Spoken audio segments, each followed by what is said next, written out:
we have, of course, we have a big list here of all the additions. Everybody's got that? Yes. Okay, anything besides these, Sophie? So on your list, so you have 12 additional letters that have been received since the publishing of the agenda, and then another couple Well, of I've got items. these, yeah. Another couple of items, just Daniel's staff report regarding the municipal ride-hailing business license. He's revised his staff report slightly and revised the bylaw as well. And then item 10.4, the Bowen Island Area Refit Impact Survey presentation. Okay, On your list. thank you very much. Move to approve the agenda? I'll move that. Thanks, Rob, and I'll use Michael for the second. All in favor? Thank you. The agenda is approved. We're going to move right into public comments. Sophie, what have you got there?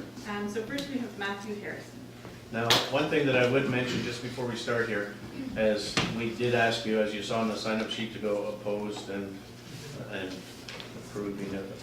And we're just going to take them one at a time, back and forth, just so we get them mixed up in this thing, and make sure everybody gets a chance. So we're going to give you 2 minutes. Jeez, it's all. Yeah, I know, that's all you get. I'm not going to talk briefly. Am I sitting there? Welcome. Yeah, and your name and address when you come up and begin. Thank you. Matthew Harrison, 219 Highland Trail. Okay. So I'm full disclosure. I'm a father of a former IDLC student, now IPS student, and I'm also friends with a lot of the people who are opposed to this as well. So I've kind of heard all the arguments on all sides, and I understand everybody's point of view. But I think when I come right down to studying all the different things that we're going to hear today, which I'm not going to get into in 2 minutes, that the viewpoints come down to change, and we don't want change is kind of the idea. And I totally agree with that. I think we should be fighting not to change Bowen Island.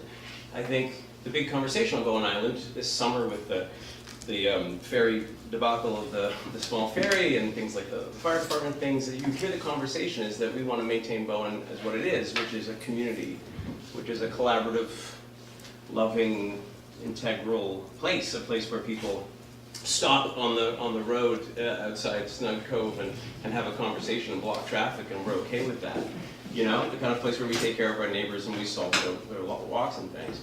And the number one way to invest in that is to invest in our children. And IDLC, which other people speak to, but IDLC is renowned as being a place where children are taught coping skills and conflict resolution and compassion and thoughtfulness. And the number of compliments we get about our children, and the number of children I can talk about who are turning into the new Bowen citizens, the kind of kids that you want to pick up hitchhiking, the kind of kids who are going to be the ones who will pick up hitchhikers. And so the idea of Bowen Island is, the sounds of Bowen Island are birds and lapping water on the beach and breeze in the trees, but the sounds of Bowen Island are the community sounds, the sound of the foghorn on the ferry, and it's the sound of people laughing outside docks, and it's the sound of music coming in the summertime from festivals. And so the sound of children, that is crazy. Hello? 1 second, I'm in a meeting. He's new at this. But this to me, the sounds of children laughing and children walking, that's part of being a community member, and that's part of raising an island where we're trying to maintain a warm, integral society, not one that becomes jaded and cynical and lonely, and we're all in our separate houses, and we should otherwise live in Boca Raton, you know? Yeah. Thank you very much. Thank you very much, I appreciate it. So next we have Shaun Davies. Mayor, Council, thank you. My name is Shaun Davies, and I live at 482 Melmore Road in a residential neighborhood of Deep Bay. My home is situated on the main access route between Miller Road and the proposed school at Evergreen. I signed the Melmore Road petition representing upward of 70% in opposition to the proposed school. The residents of Melmore Road will be affected more than anyone else on Bowen Island, and more specifically in Deep Bay, if this application gets passed. Thank you to the planner for providing 2 examples of 2 other unusual temporary use permits issued by the muni. One is a 1 day a year car show held on 6 acres of land, with the closest neighbor being the satellite fire hall.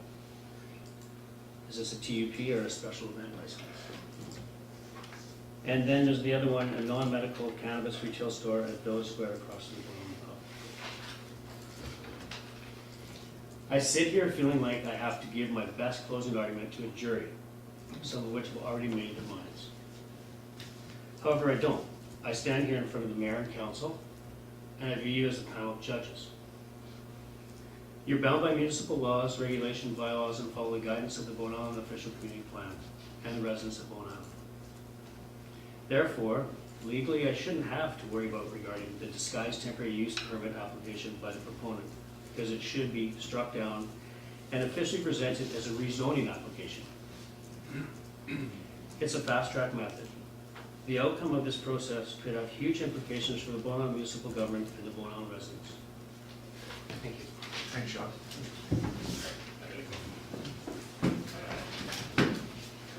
Okay, Matthew Redekopp. Hi, Matthew Redekopp, 1211 Miller Road. By way of introduction, I'm a professional engineer, registered in British Columbia and Alberta, and my little business, which has been in business for 10 years, serves rural school districts in British Columbia, Alberta, and Manitoba. And over the 10 years, I've worked with dozens of school districts and literally hundreds of schools. And having been in literally hundreds of schools, I can tell you that almost all of them are in rural areas, in residential areas. You know, as a way of a statistic, every school district I see in rural school districts have about 10 elementary schools to 1 or 2 high schools, and all of those elementary schools are right in the heart of the neighborhoods because those kids need quick access to the schools so they can, you know, do their thing and back again. So I've heard people say that schools don't belong in residential areas, and I stand to disagree, that they belong there very much indeed. I also happen to know that there's about 16 kids that will now have the opportunity to walk to school, whereas right now they all have to be driven. So I'm obviously in favor of IDLC being in the neighborhood, and that's all I have to say about that. Thank you. So I'm sorry, but the next signature is somewhat illegible. Can anyone remember who signed up after Shaun Davies? It looks like it might be a J.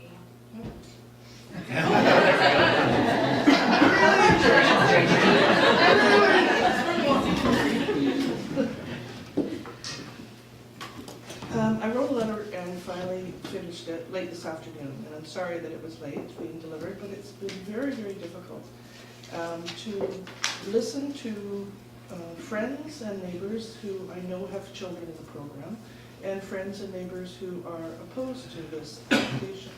So I have spent a great deal of time trying to, and I feel like it's been imposed on our community quite suddenly in terms of a lot of the sudden emotional reactions that we haven't had a chance to work through. And I think the culprit, from my perspective, is the temporary use permit. So I think it could have been, all of this could have been, if we'd had more time to work it out at public hearings, we knew what we knew what you people thought about it, we could address some of your concerns, we could listen to each other, we could have open, controlled public hearings instead of one meeting that half of us couldn't get to, and you know, opposition was becoming very heated. This has caused divisions in our community if it's allowed, and we're not given an opportunity to work it through. It's going to continue to cause problems, and I think that we need to, if it's going to be a rezoning, then we're going to have a chance to try and work out what the lumps and bumps are, and to see if we can come to some resolution. I think a 3-year temporary use permit is extraordinary, and it's something that is should be of concern to the whole community. This is zoned as a residential. There are other zones that allow for schools.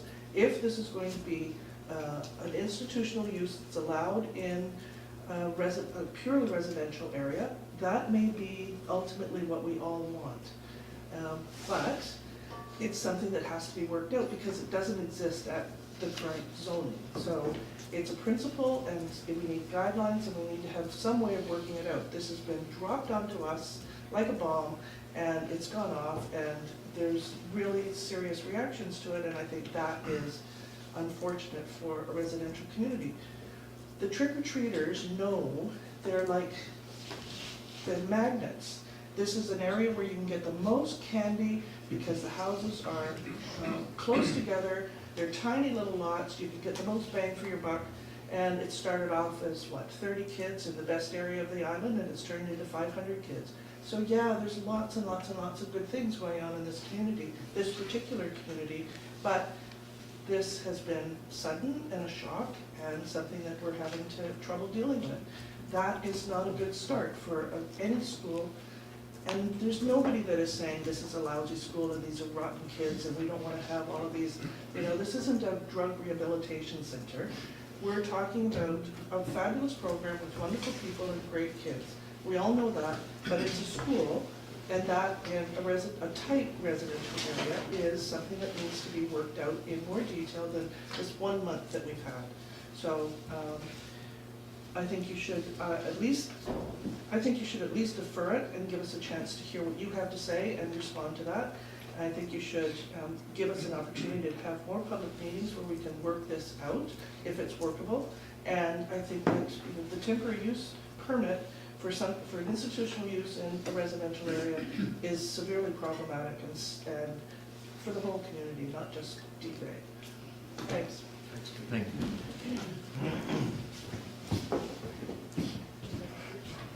Okay, next we have Franny Heffenfinger. Franny Heffenfinger at 446 Collins Farm. So I am a former Discovery student. I'm currently in my last year at IPS. I attended IDLC from kindergarten through grade 5, and to be honest, I didn't really realize the benefits of going to such a small and conscientious school until after I graduated. 4 years ago, I left my IDLC family behind, and I moved on with my education with, I would say, arguably the best foundation for my future learning I could possibly have. And it's because of some of the people in this room. IDLC not only values, but teaches its students to be caring, outspoken, kind, accepting, and attentive. One thing I very much appreciate now is the lessons of calm and sensitivity I've learned from my teachers at IDLC. In my hectic world, one of the best feelings is stepping back into my old classrooms and immediately feeling grounded and welcomed. I would invite anyone who disagrees with this to simply visit the current location of IDLC and see for yourself. I can guarantee that you'll be met with a smile and a cup of tea. I can assure you with 100% certainty that IDLC's intentions are not to be disrupting or cause any kind of inconvenience for the residents of Deep Bay. IDLC is a small organization that is nurturing and kind.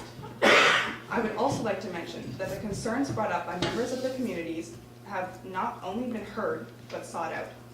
Many emails, phone calls, and personal visits have been made solely to address concerns and try to solve problems. All concerns are valid and have been heard, but most have been met with solutions. Now, I don't live in Deep Bay. I live 5 minutes away. James Hickley, a resident of Deep Bay and a parent of 2 children at IDLC, described the neighborhood to me as open, friendly, and welcoming. As an outsider, I would say I agree, but also I would say, all right, time to prove it. This is a small and positive change, not an evil, disrupting one. I would say Bowen Island is ready for change as a young person who's lived here for 10 years of my 15 years of life. It's disappointing to me that people can't see that Bowen Island is ready for change. But please, let's end on a positive note. We're caring and kind, and we need a new home. Please take the small leap of courage to support us. Thank you.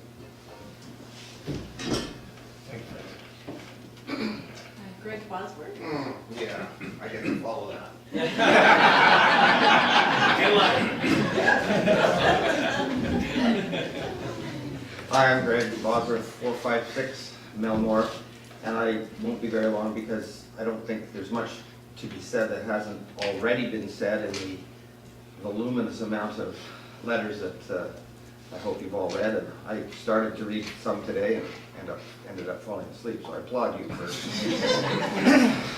But I think I guess I just really want to say one thing, and that is that I don't envy you at being in the position that you're in, but I ask that, and I think it's your job to take the emotion that's in this situation, and you have to make a reasoned decision based on the guidance that you receive from the OCP and protocol and how things are done. And I could say what Judi said and get up and leave, but I really hope that that was heard. And the only other thing I would say is we're not, I have 2 grandchildren in this program in the city, and there's no debate about the value and the merits of this. But I just feel as a community member, regardless of the reasons I have and my fellow members of the community have, that there's a judgment that's been placed on it because of the emotion. And that makes me somewhat resentful. And I'm not sure if that can be fixed by zoning, by OCP, by anything. If you approve this and the school comes to the neighborhood, that's not going to change the way a large percentage of the people feel about it in their neighborhood. And how does that emotion get changed? How does that resentment get dealt with? We're good people, we love kids, we just don't want a school for various reasons in our neighborhood. And I don't know, if I was the proponents, whether I'd want to be in a situation where that sentiment is going to exist. Nothing that happens here tonight will change that. So I think I'll leave that there. Thanks very much. What is it? Scott Herrington?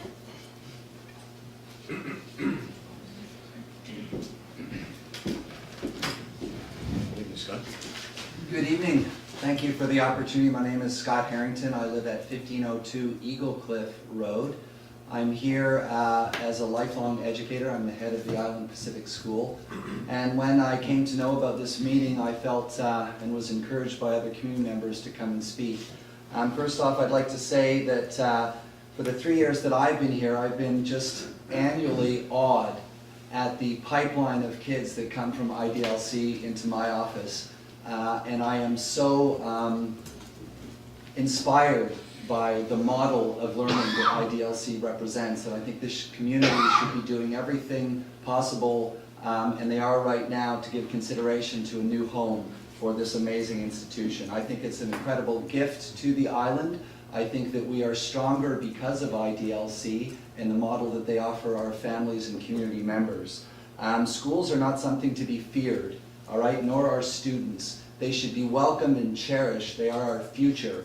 And we should most definitely do, as I said at the onset, everything we can to help these amazing parents, the administration, the amazing teachers, the alumni, to have that perpetuated for many, many more years. So I am here really as a passionate educator to endorse what I take to be a fantastic community enterprise on Bowen. I think it's consistent with everything we know about good education. They offer diversity and inclusion. They offer all sorts of innovation. They are an incredible value asset for this community and something that should never be lost. At any rate, I stand here today fully endorsing the application for consideration of this school in this neighborhood.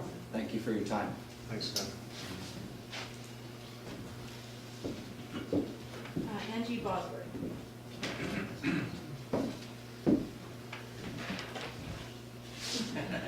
Angie Bosworth, 456 Melmore. Hi, Mayor and Council. I'm just 2 doors down from the proposed space for the school. And I just want to state right up front, this is not about personalities or people not wanting people or not thinking the school is of tremendous value. It's not about that at all. We all hear that the school is of tremendous value, and as Greg said, we have 2 grandsons.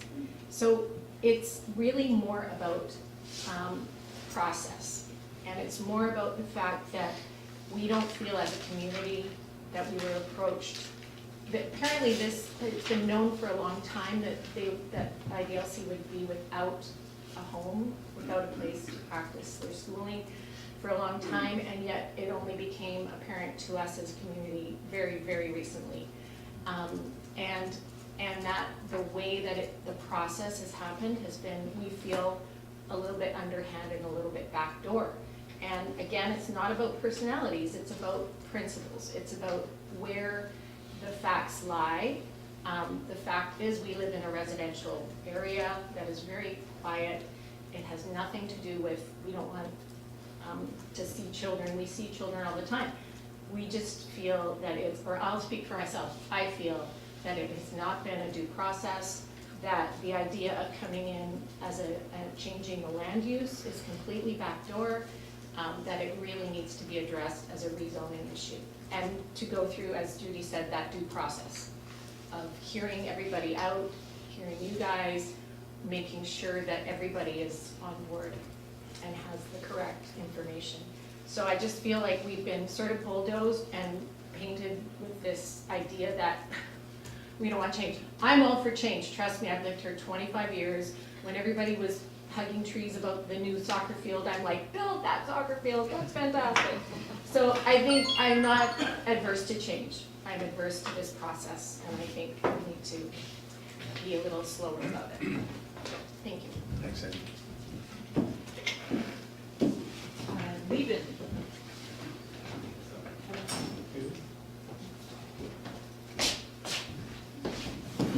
Good afternoon, good evening. I'm Lieven. I'm the father of 4 of the kids in IDLC. And I think one of the main reasons we moved over to Bowen 2 years ago was the presence of 3 schools. That when I met Scott and Al, it was quite fabulous to see how this was the best community we could see for our kids. And the reason we chose for IDLC was because of the 2 last pillars. Because we didn't want the school, we wanted to have a learning community. And when I saw my oldest daughter cooking a meal train this afternoon, I really think they are embracing a lot of values that are really part of what Bowen is all about. And so what I really regret, and I'm even sad about, I feel emotional, is this list of opposed and in favor. This is the worst thing that could happen. And so having heard the 2 people being opposed, and the 2 women apparently, I completely buy into that. I think there's been made huge mistakes regarding the process. And what I sense, also feeling the pressure from the school, we need a new home. And so it's never been the aim or the goal of dropping a bomb anywhere in Bowen. It's also, I think, the best thing that could happen is becoming a good neighbor in neighborhoods. The big problem I'm facing so far is that whilst we try to build community and build a conversation with the neighborhood, how to build this from 2 sides. There's real concerns. So if I would live there, I would have the same concerns. But how to build together, I feel a kind of incapable of feeling the right gate into that. And it's sad. My profession is doing that, and it's sad not being able to do that with the school. So buying some time together would be the best thing to really have a good conversation. Though also when we had the meeting at Evergreen, at the place itself together with the neighborhood, I was quite shocked. Because I could hear the voice of the neighborhood, but I could also hear a deep voice of resentment. And it hurts me to such a beautiful gem as the IDLC that it's also hurting the IDLC in a way. It's not about, it's a very beautiful initiative.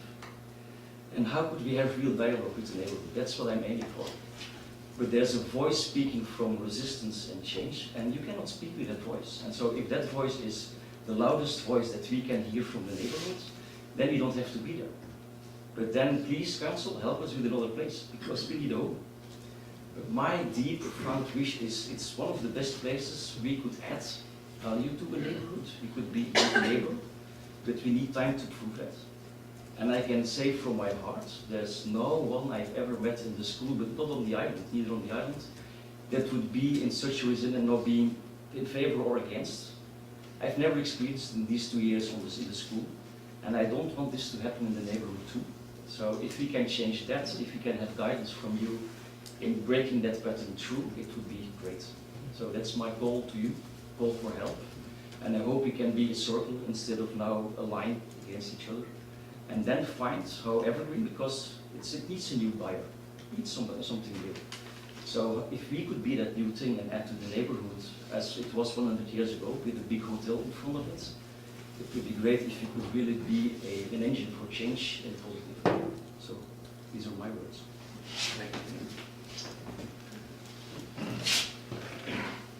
Scott Massey. Hey, Mayor and Council, my name is Scott Massey. I live at 480 Melmore Road. I'm a parent. I deeply value education, and I think IDLC is amazing. But these are not the issues that we're really needing to discuss.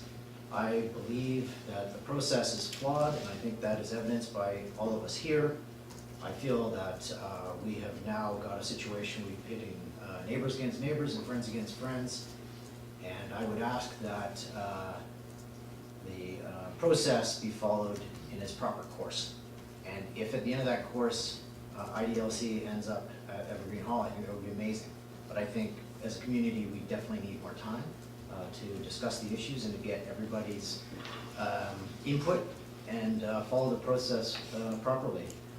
I don't believe that IDLC is going to die if it doesn't get into this location immediately. And if it does end up there at whatever time in the future after the proper TUP process has been settled, then I think that would work out well. That's all I want to say. Thank you. Thanks. Scott. Graham Saruk.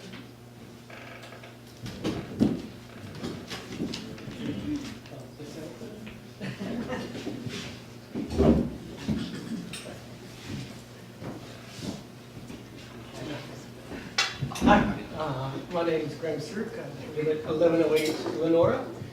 Been in that neighborhood for about almost 9 years now. Got 4 young kids that roam the tough streets of Deep Bay. And in full disclosure, I am horribly biased in this. My kids have all gone through IDLC, and I love the idea of not having to drive across the island several days a week. And I've had the opportunity of being one of the friends and neighbors who's had conversations with Judi and with some of the other residents of the neighborhood, and I've heard the arguments on both sides of this. And I think it would be disingenuous for those of us in favor or those of us representing IDLC to suggest that having IDLC move to the neighborhood would not have an impact on some of the neighbors, and some more than others, certainly. There will be more kids walking on the streets, there will be more noise, and for those residents that feel as though those impacts are unacceptable or intolerable, then it's by all means their right and their responsibility to voice those concerns, and I respect them doing so. And it's the responsibility of the council to take those into adequate account. I think what has struck me in this process, though, and what I hope is that these complaints be held against an accurate picture of the neighborhood as it now exists. What I've heard often seems to be a bit of an idealized version of Deep Bay. This is particularly in the case of the addition of more foot traffic and more noise. The reality is every morning and every afternoon in Deep Bay we have dozens of commuters walking to the ferry. We have students walking to Bix, we have people catching a bus, we have people walking dogs, people pushing strollers. There's lots of foot traffic in Deep Bay all the time. The addition of a couple dozen students a couple times a day, I suspect would be an almost imperceptible change. The same goes for noise. We are one of the densest neighborhoods on Bowen. I hear lawnmowers, chainsaws, dogs, parties, endless home renovation projects going on all the time. And I know my neighbors hear our kids all the time. Once again, I think the addition of a couple hours of extra noise, between the hours of 9 and 3, particularly kids laughing, is not an intolerable degree of change to the neighborhoods, sound as it is. And so I'd also like to very quickly speak to, I think what Greg said, that there, in the end, there will be people who come out on the losing end of this decision. And if IDLC is so fortunate as to be approved, my hope is that it isn't resentment that kind of marks the neighborhood's response. The neighborhood has the unique opportunity of engaging with an institution that is very open to feedback and continued participation after they're there. And if the school is there and there are people who are impacted, my hope is that rather than resentment, we have active engagement. I know the school welcomes that. Thank you. Thank you. Ethan Harrison. Highland Trail. Okay, thank you. I'm a former student of IDLC, and I've spent most of my school years there, and I'm now in IPS. But the thing about this school is that you're not having a whole 400 kids fixed moving in next to you. It's actually a very small school, and it's pretty quiet. And I know multiple people have said that as well. And they're very sweet kids, and the sound of children laughing is a sound that you want to welcome.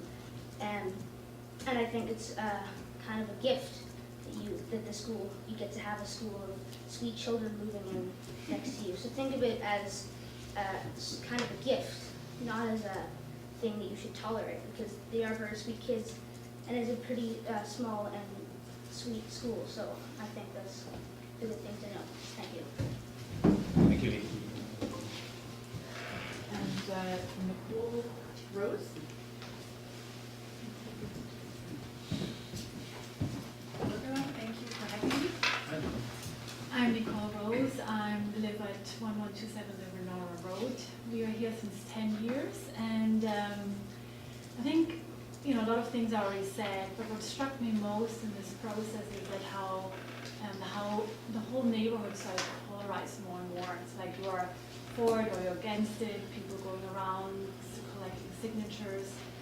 And I trust that the process is correct and that the decision what the council will make is the right one. But I think it's really important for everybody here and people who are not here that whatever the outcome is, that we move on and work together to make it work. Either if it's a no, then maybe somebody here has a good idea and has other resources to find a solution for the school. If it's a yes, I think the people who are against it, I hope really that they can be open and that there can be an environment which really supports the children and the school. Because as a parent, I think this is a new generation of Bowen kids who come into our community who also stay here, and I think our responsibility is to support this. Thank you. Thank you, Nicole. That's it. Okay, thank you very much. Okay, we'll move on to the consent agenda, and 3.3 we're going to pull, for sure. We'll discuss that later. Anybody else have anything? 3.7?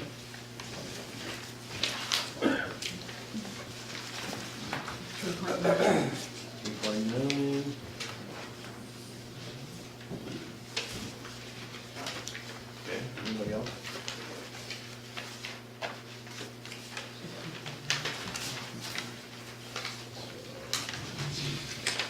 Put that into chapter 11 there, when you get there. And somebody move consent agenda as amended. And second to Rob, and all in favor. Thank you, that's unanimous. Okay.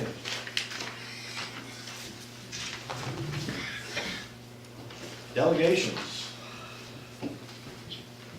We have a delegation from Alan Sogstead and the Discovery Learning Community. Come on up, Alan.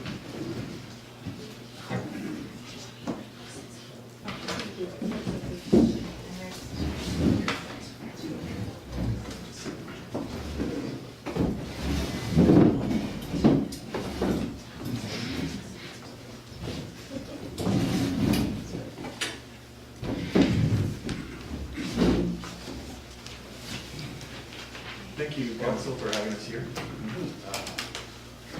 I'm going to turn it over to Alan Soxside, I'm the principal of IDLC. I've been on Bowen for 20 years next year. Jenny Redekopp, this is Jenny Redekopp and Melissa Harrison. Jenny's going to prepare a presentation for today. She's the head of our parent group program. Thank you, Mayor and Council. See that already? You want to hit the lights?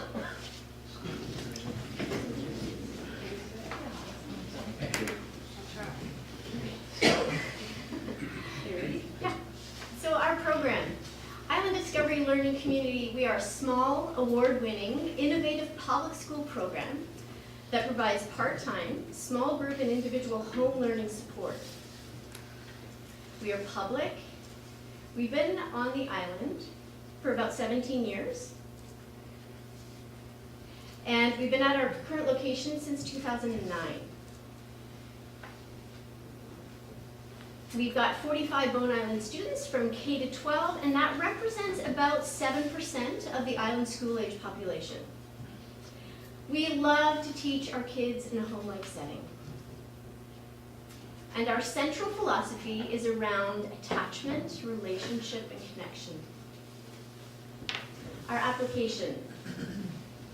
We're looking for a 3-year temporary use permit to permit school use as the principal use and assembly as an accessory use, and also a development variance permit to reduce the required amounts of parking spots from 32 to 6 spaces, which is subject to the traffic management plan. Some things you need to know about us. Firstly, the purchase of the property is subject to the success of this application. And secondly, the amount of money that we need to spend to get the building permit means that we need the temporary use permit for 3 years.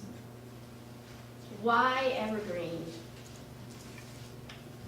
So we would use this space in a few ways. We've got 1 to 3 small group settings that would be there during the week. We run our classes from 9 to 3, only during the week. Our classes are only during the school year and are mostly indoor use, which is quite quiet. Our outdoor time would be supervised in small groups during lunch and recess, and we do have some admin staff, but that would be on site. Why evergreen? Because the owner of our current location would like the building for another purpose, we've been asked to move. We've explored options such as portables or temporary buildings on other leased lands. We've looked at sharing a space with other organizations on the island, and we've looked at other real estate. But evergreen was the only property that met many of our requirements. Evergreen has a very large interior space that would be great for our classes. The proximity to the amenities in the cove, such as the library and transit, are really important to us. It is centrally located in the heart of the community, which is great for connection and interaction, and its convenient location will reduce the travel time and the car use across the island. And of course, it is a delightful character building and in a really beautiful setting. There is significant OCP support for this in transportation, community facilities and institutions and retreats, island economy, island heritage, and the general land use management. Transportation benefits.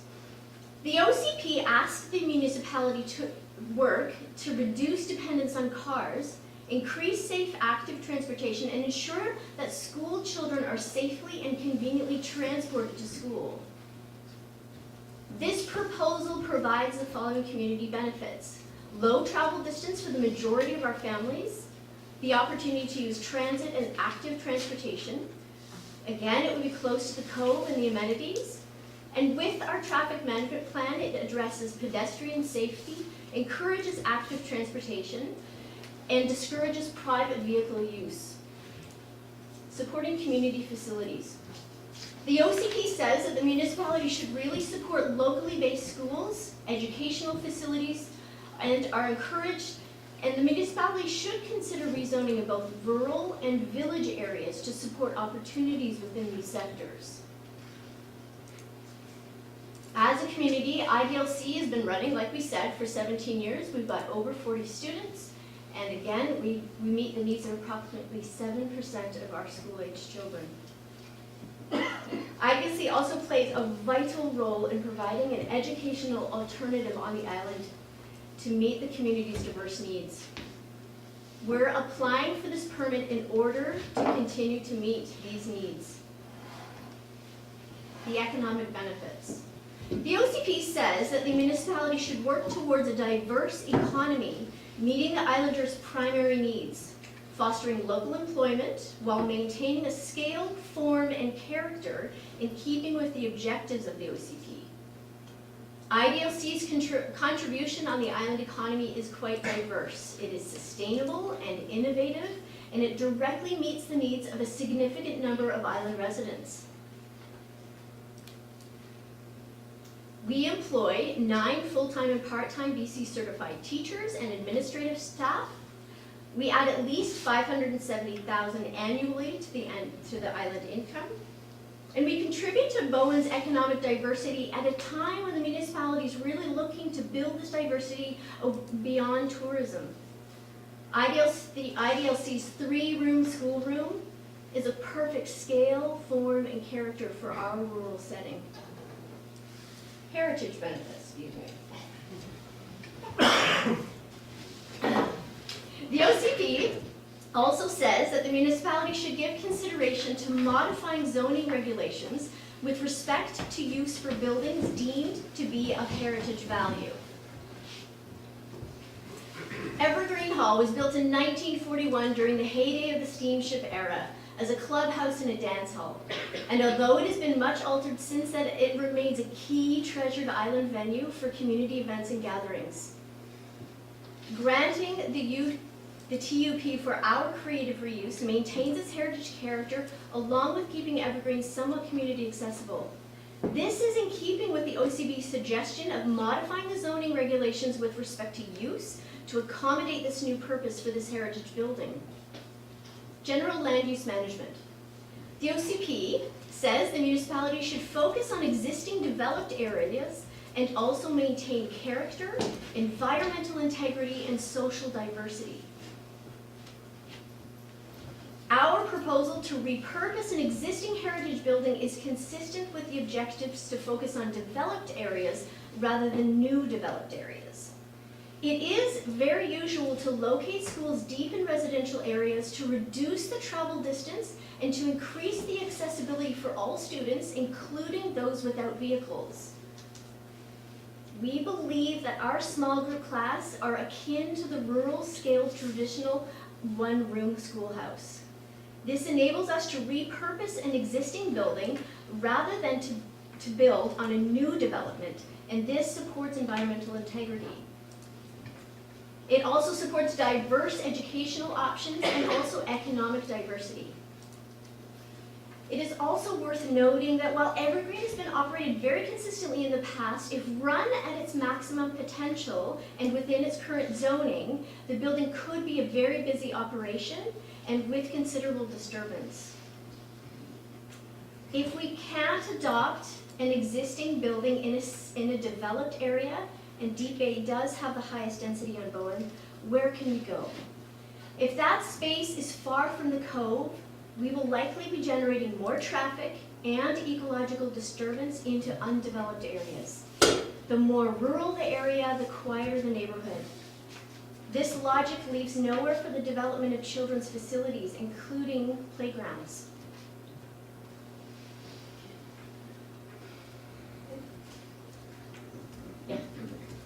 So, here, how we've heard from the community. We've had many conversations with community members and learned from those conversations to improve our proposal. We've gone door to door, we've had mail and poster handouts, we've done a 2-hour community meeting with Chris Corrigan, and we continue to have calls and emails to individuals. Here's some of what we heard in support. It's a creative reuse of the heritage building. is viewed as an ideal schoolhouse. We are delighted to have children in the neighborhood. We are welcoming of IDLC as a known, intentional, caring school. We prefer a known neighbor. It's preferable to a potentially large STR operation. More children will slow traffic and reduction of traffic pressure on the island. Concerns. We found that concerns can be divided into 3 categories. Impacts on the neighborhood, such as traffic and noise, zoning concerns, and misunderstandings of our organization. In response to these, we've come up with a traffic management plan, which means no increased traffic, no extra parking, and no impact on road safety. Compliance with the traffic management plan is a condition of the TUP, and IDLC will monitor and enforce this plan. Playground noise. We work in small groups with fully supervised, staggered outside time at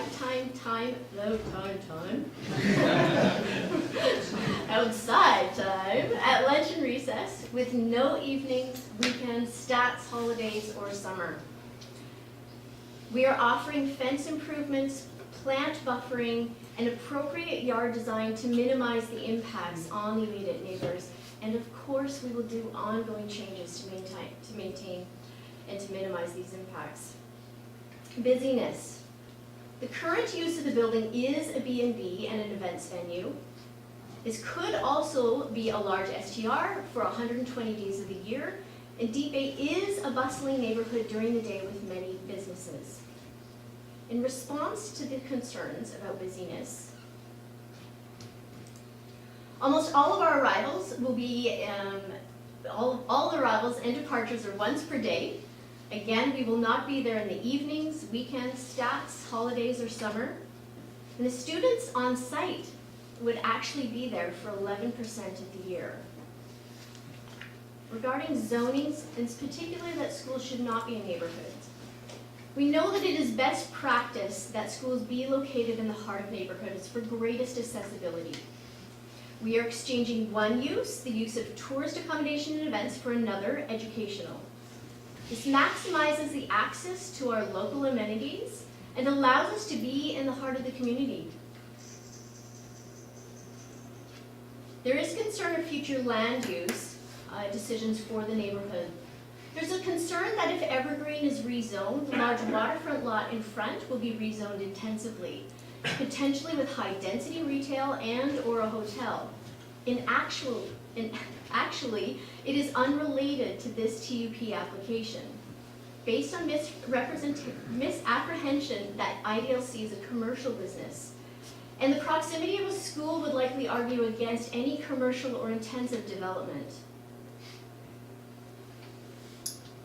There is a concern that we are a commercial operation, that we need to draw revenue in order to pay our rent, and that we intend to use the building as an STR or a large events venue, or that we might operate best in a future date. Our rent would be paid by the school board, just as it is now. We have never rented out our current property. We do not have the capability, the staff, or the energy, or the interest to do any of this. And we are happy to include no commercial activity or no use as an STR in our condition of the TUP. We are suggesting these changes to our proposal as a result of community feedback. The traffic management plan as a condition of the TUP, monitoring and the enforcement included as part of the traffic management plan. We would really love to form a community liaison group to address ongoing concerns and to build relationships with our neighbors. We were open to including further language constraining commercial use as a condition of the TUP. And finally, we're open to removing assembly as accessory use, as this is not necessary for a school function, although it might be desirable for the community. Thank you very much. Thanks, Dave. Blake, please. Yeah, thank you. Thank you very much. Is there any questions from the council before the delegation leaves? Is there any clarifications that anybody needs? Okay. Sue Ellen first. Thank you. I just have a quick question about one of your last slides there, that one. It says, monitor monitoring and enforcement included as part of the TUP. Can you confirm, is this something that the school will do or somebody else will do? Combination, and I think Daniel probably speaks to that. Daniel? Oh, sorry, I'll speak to this part of my presentation, but so what the traffic management plan has in it is a requirement for IDLC to monitor and enforce the traffic management. Thank you. It just wasn't clear to me whether this was a change or not. Thank you. Okay, that's it. Yeah, and this actually dovetails a bit on what Councillor Class just asked, and it's to Al. On the transportation plan, so very progressive transportation plan, instead of more parking, and if you wanted the amount of parking that we were requesting, I would turn this down, because there's no way I want 32 parking spots over there. But I also want to make sure that this is going to work, this transportation plan. So my question to you is, day one, a parent comes right in front of the door, SUV, doors fly open and all this kind of stuff. What's the conversation with that parent going to look like?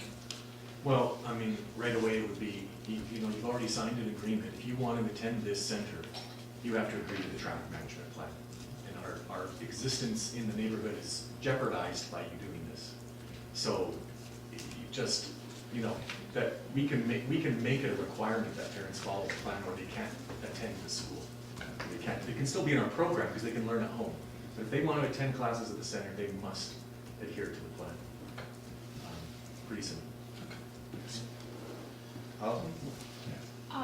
I'm just curious a little bit more about how much of are you going to use the whole house or just the downstairs area? I mean. Yeah, I mean, the way we talked to the building inspector, it's the whole house is that area. But upstairs, the upstairs is really, I mean, there's the studio upstairs that can be a classroom. The rest of the building, it's only one bedroom upstairs. It's So minimal those would use of be left empty or offices or? There might be use of offices there too. And outside plans for playground space and what would be in the playground and? We haven't really developed that yet. Anybody else? David? Yes. It just occurred to me about. One more on the Sorry, parking. Al's back. Somebody of an adult will be walking in with the children from? Yeah. Yep. Yes, that's a requirement, depending on how many children per adult. We probably do it per class. Yeah, so probably one adult for every 10 kids or so. Even for the little ones, like grade 1 to 2. Okay, sorry, Dave, back to you. Thanks, Gary. Just one quick question. In a lot of the material, and some down material, it mentioned moving the playground to the front yard rather than back, but I didn't see it in the presentation. Is that still part of the plan? Is that an idea? What is that? That was something that was suggested by somebody. That area is actually very small. I saw it small, Yeah. Kind of Yeah. a ditch going down. Well, We don't want to there's put a a chain small- link there's- thing, so we're. I think it's the septic field, so it's septic field size. Oh, okay. But, you know, we haven't developed any plans for the design of the yard, and we would hope and expect to do that in conversation with the neighbours, with the surrounding neighbours. But because our groups are so small, and the yard that we have at the moment is very small, and the children are used to, they have a different kind of mode of play, basically. So, We don't have a lot of equipment. yeah, we don't have a lot of equipment. Okay, all right, thank you very much. Okay, anybody else? All right. Well, thank you again, Alan, Judi, Melissa, thank you.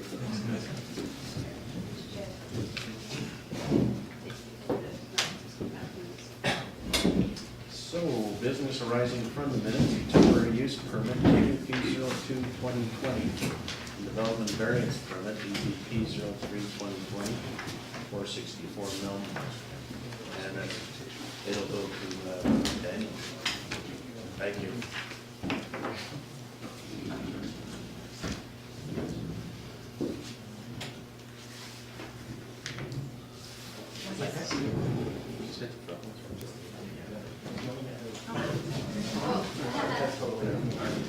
So thank you, Mayor and Council. So as you've gathered, we're here tonight talking about two applications for a temporary use permit and a development variance permit at 464 Melmore Road.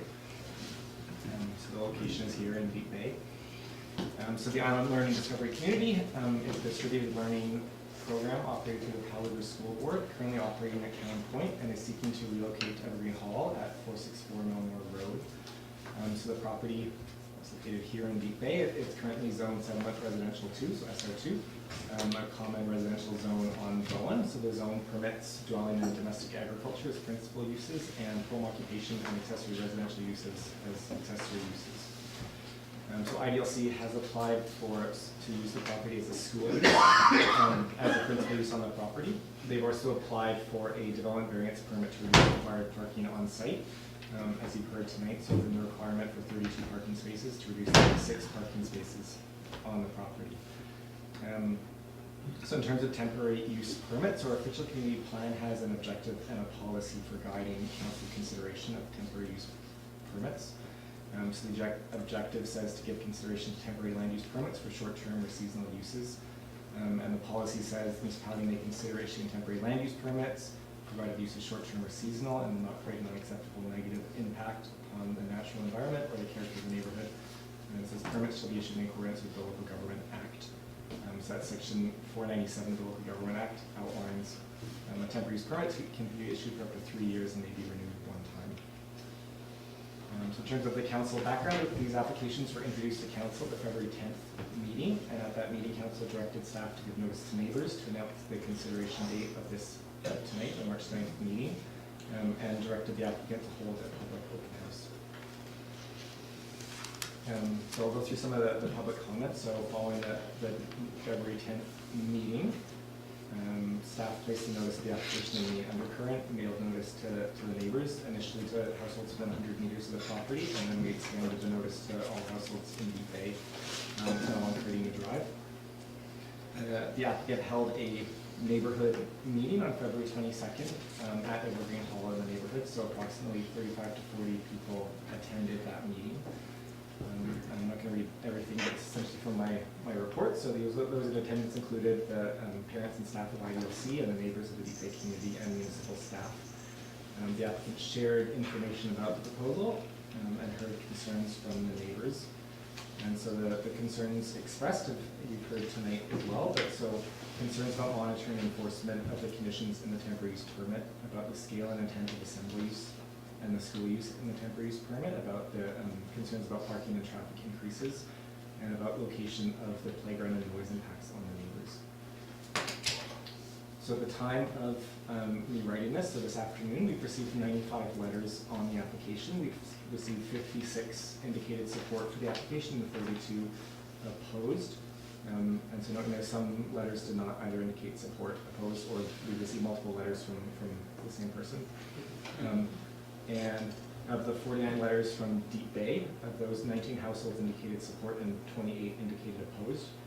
We also received a series of petitions opposed to the application from 52 Deep Bay residents, and we received another petition in favor from 31 Deep Bay residents.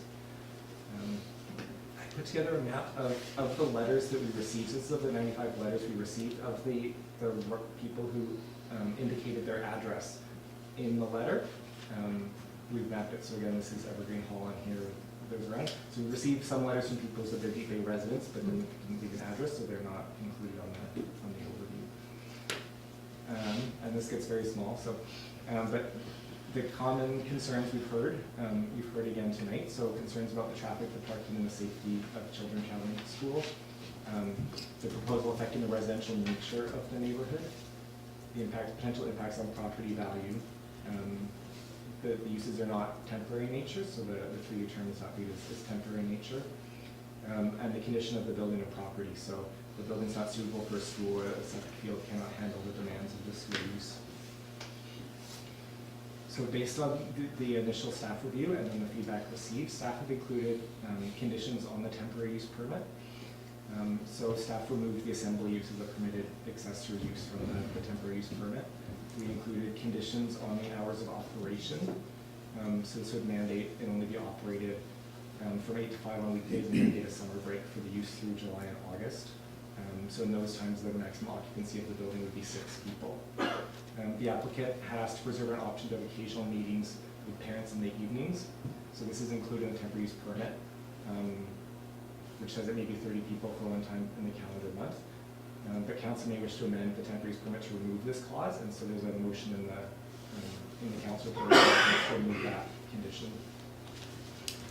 Other permit conditions are the creation of a community liaison group, so made up of IDLC staff and parents and residents of Deep Bay.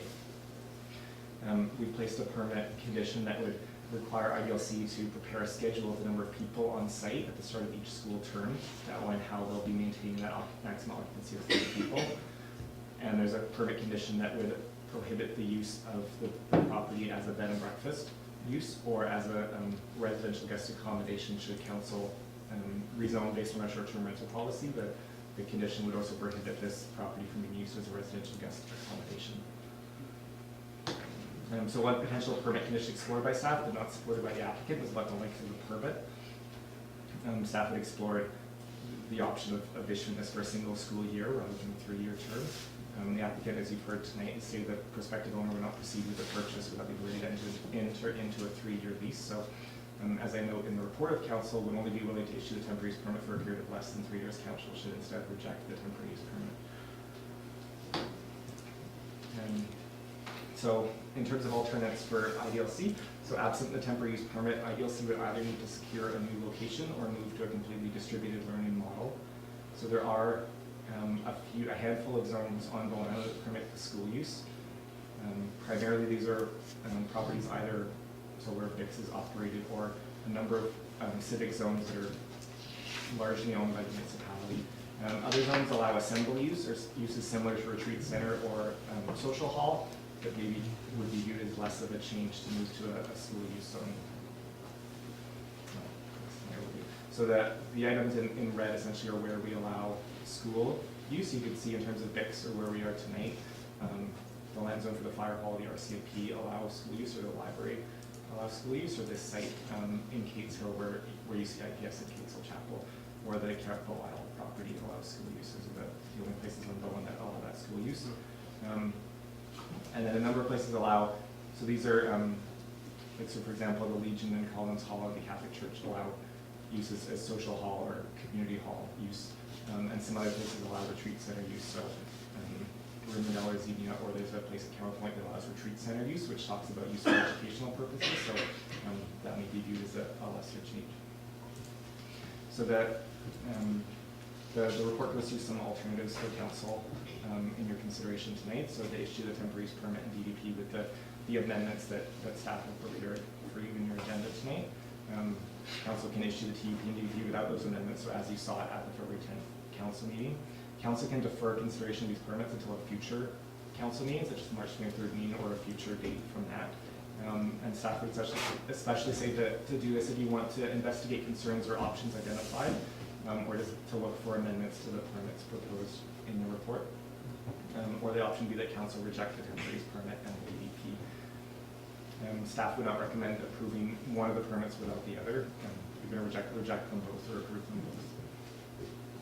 So the staff recommendation is that council issue the temporary use permit and the development variance permit. And I'm open for any questions. All right. Yes, Michael, you first? Yes, Daniel, would you be kind enough, please, to go back to your slide which showed those in the various areas which were in opposition or proponents? And where you had the numbers, please.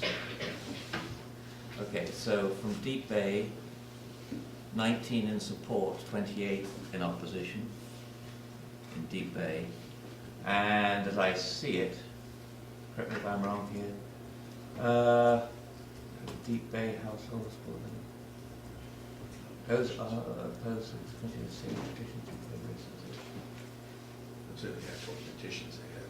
So there were 95 letters, and of those 95, only 49 came from Deep Bay households.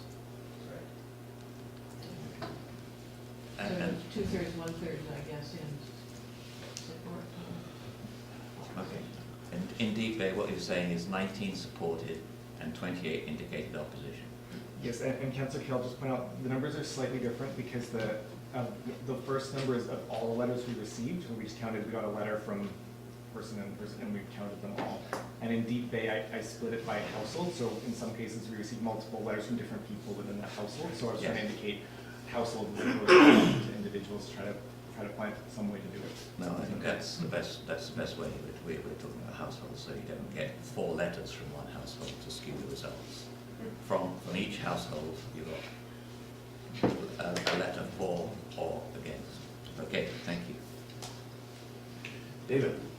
Thanks, Gary, and I guess first of all, I want to thank everybody for coming and for sending so many letters. The letters were really good and really interesting, and read them all, but it was actually a lot better to actually hear you speak, see you speak, because that's what helped me understand this issue. And obviously, it's a really tricky one. Some of you are going to go home unhappy no matter what we decide here. So when I saw this presentation a month ago at Rick, I thought, okay, there's a lot of good stuff here. I really like the traffic idea, the idea of having something where people weren't driving so much, where active transportation was being encouraged, and where you're close to municipal facilities and so on. But my concern, we'd already had some letters at that point. My concern was that this could lead to some divisions in the community, so we wanted to have this public meeting. So reading all the letters, that's still a big concern. In terms of the issues, I really saw there were just a couple of substantive issues, traffic and safety and noise. Traffic and safety I didn't find as an issue too convincing because, first of all, the existing use of that building has traffic issues. I've gone to meetings there where cars were parked all over the street trying to find parking in the blackberries to get a spot. And it could increase. Also, I saw in some of the letters that the traffic had speeded up since the paving of the road, and so that was seen as a danger, and so there needed to be some sort of traffic calming. And so I certainly support that idea of traffic calming. But the third is with the mitigation plan, and if we have a traffic calming, speed bumps or whatever it might be, I certainly don't see that there would be traffic or safety issues, and it's generally shown having more people on the street makes the street safer. Noise, however, I do see as a more substantive issue, and it's the map, I wanted that map from Daniel about the homes that are right around it. That's kind of the real concern. Like and this all comes down to your personal views. Like, I like the sound of kids, and if I were there, I'd probably like it, but that's got nothing to do with this. It's everybody else's, their personal opinion that matters. So I'm concerned about the houses that are close by. I see there are a bunch of ticks right beside, but there are some X's as well. But I think actually there are other bigger issues, and it was from what some of the speakers said, is that it feels to some community members that this got kind of dumped on you. And you're sort of, you're kind of seen as a bad guy if you don't like the IDLC, and of course everybody kind of likes the IDLC. And that it has led perhaps to divisions in the community. So I guess I'm going to turn it over to Daniel, ask Daniel. I mean, I'm supportive of this in general. I think there's a lot of good. I thought Jenny's presentation was excellent. There's all kinds of great stuff in there, and I agree with most of it. But I'm worried about the divisions in the community from the feeling that this is going too fast. And in terms of noise, it's just the people who are right beside it that are going to be dealing with the noise. Everybody else is not going to be worried about noise. So I guess I'm turning it back to Daniel to say, is there some way we can have more of a dialogue around some of those issues so that we can see if there's a way of bringing the neighborhood together? Obviously, to have the community in there, the school go in there, and the community divided and unhappy, nobody would like it. The school wouldn't like it, and the community wouldn't like it. So I'd like to see this go forward if it could work, but I'd like to see it in a way where the community is brought together better. So I'm turning it back to you, Daniel. Is there a way, do we have time to do something like that? Or is there an urgency here? Or? I mean, council can defer consideration to a future council meeting. Would that guarantee, I don't know if that would guarantee something that's more... I'm not interested in just deferring just to give us more time to think, because I've had enough time to think. Yeah. We need more time to bring people together if that's even possible. I guess that's what I'm also, I'd like to hear what other people have to say as well. Absolutely. I haven't got some sort of yes, no opinion here. I express my thoughts, but I'd like to hear from others. Probably, Yeah, and I'll say some more in general, but just a couple quick questions, Daniel, for you. On the TUP and versus rezoning, how long will it take to rezone that property from the point we start to the point the school can physically take possession if the rezoning was successful? Yeah, so our website says the rezoning takes 6 to 18 months. And that's, 6 months is like something that council is strongly behind and has no objections.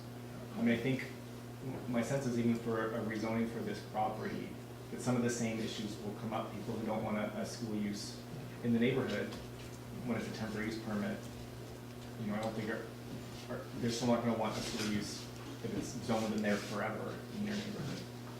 So maybe some of the concerns are addressed, but I don't think it means that they would all go away. Like when people come in to ask me, I've sort of asked them, how would you think about it if it was rezoned instead of a temporary use permit? And some are more in favor of that, and some say, no, I don't want the school years, they don't want the change, be it a rezoning or a temporary use permit. And sort of similar to Councillor Hawken, I see potential for the transportation to go sideways, or it can actually be a huge positive moving forward.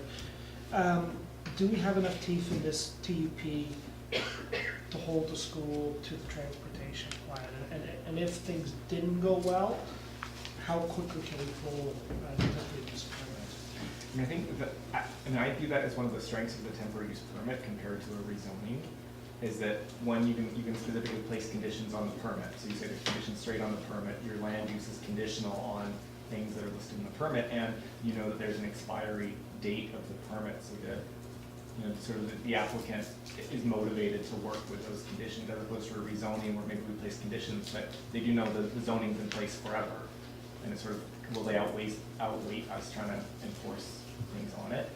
In terms of if conditions aren't met, in terms of the permit being revoked, I think I've sort of asked our legal counsel for advice on that, and sort of we have to we should be able to show that we're acting reasonably. So, we have to show we stand in front of a judge and say, okay, we've acted reasonably. So it wouldn't be one car comes in and we say, okay, that's it, you're done, you're out, right? We say, okay, we're reasonable. We've said we've noted concerns and we've approached them to look for compliance. And so I don't know quite where that line would be, but there would be a line where we could say your permit is revoked. Thanks. Allison? Oh, I'm just trying to find something. I'm glad to hear people were saying it wasn't about the merits of IDLC, because I'm hoping we all agree that it's a worthwhile institution. And I guess the whole issue is Evergreen Hall a good place? And thank you, everybody, for all your comments, but it hasn't made it any easier. A temporary use permit, I thought, and I was trying to see if there was any guidance in the municipal affairs section of the local government website, to see if it works. I mean, the temporary use permit gives you a chance to say, this isn't working, or it's, and it doesn't have to be renewed. And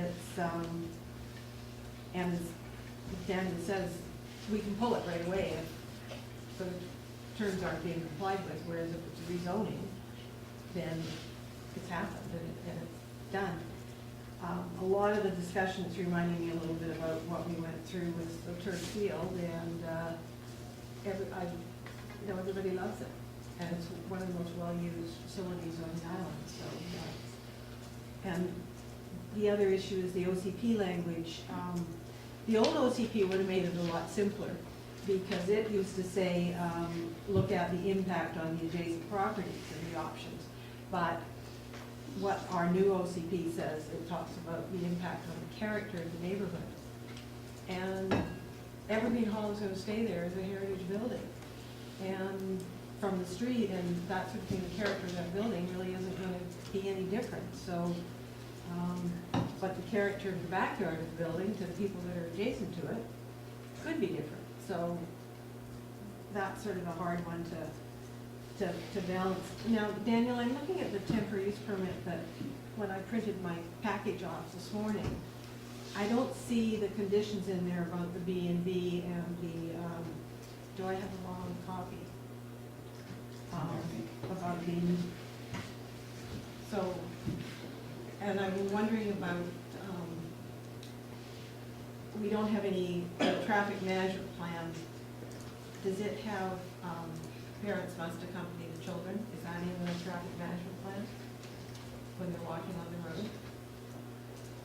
That's not in the, So I'm wondering if a condition like that could be put in, because for the younger children, that's clearly something. There is wording in there. It says that we use a walking school bus, which is a recognised term for how you convey children to school with adults. sorry, Councillor Morrison, just reading it, to say, for younger students, we will coordinate one or more walking school buses from Melmore Road where one parent will be designated to walk the children.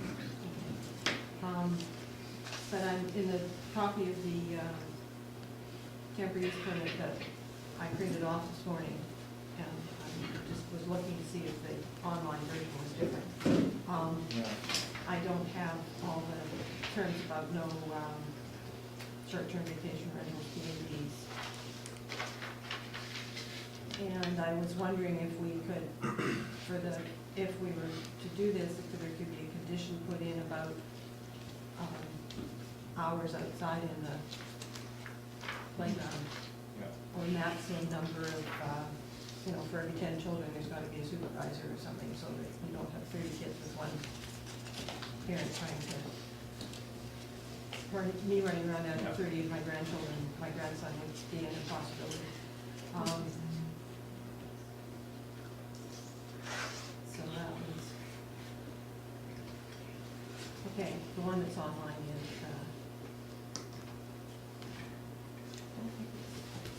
Is that it? yeah, that's, I may have to come back. Swell. Okay. Thanks, everybody, for coming. I really appreciate all the effort that's gone into the careful letters and the thoughtful responses and the working through all these ideas and pros and cons. Last meeting I asked why are we not looking at a rezoning, and I came away with the idea that it was the survival of the school was at stake, and that's why I voted in favor of taking this to the public, to ask people on the island. And I think participatory democracy is really important, but I also think it can be pretty uncomfortable. So I appreciate everybody for helping us out with this, because we're all in this situation. Having heard and read and thought about this, and I may still be persuaded differently today, but right now I'm going to speak against this temporary use permit. And the reason I'm doing that is because I want to uphold our official community plan. And I've been looking through it in the period of, well, we've been thinking about this and the discussions have been going on. And this official community plan is our long-term plan for the settlement pattern, or the land use pattern of our island.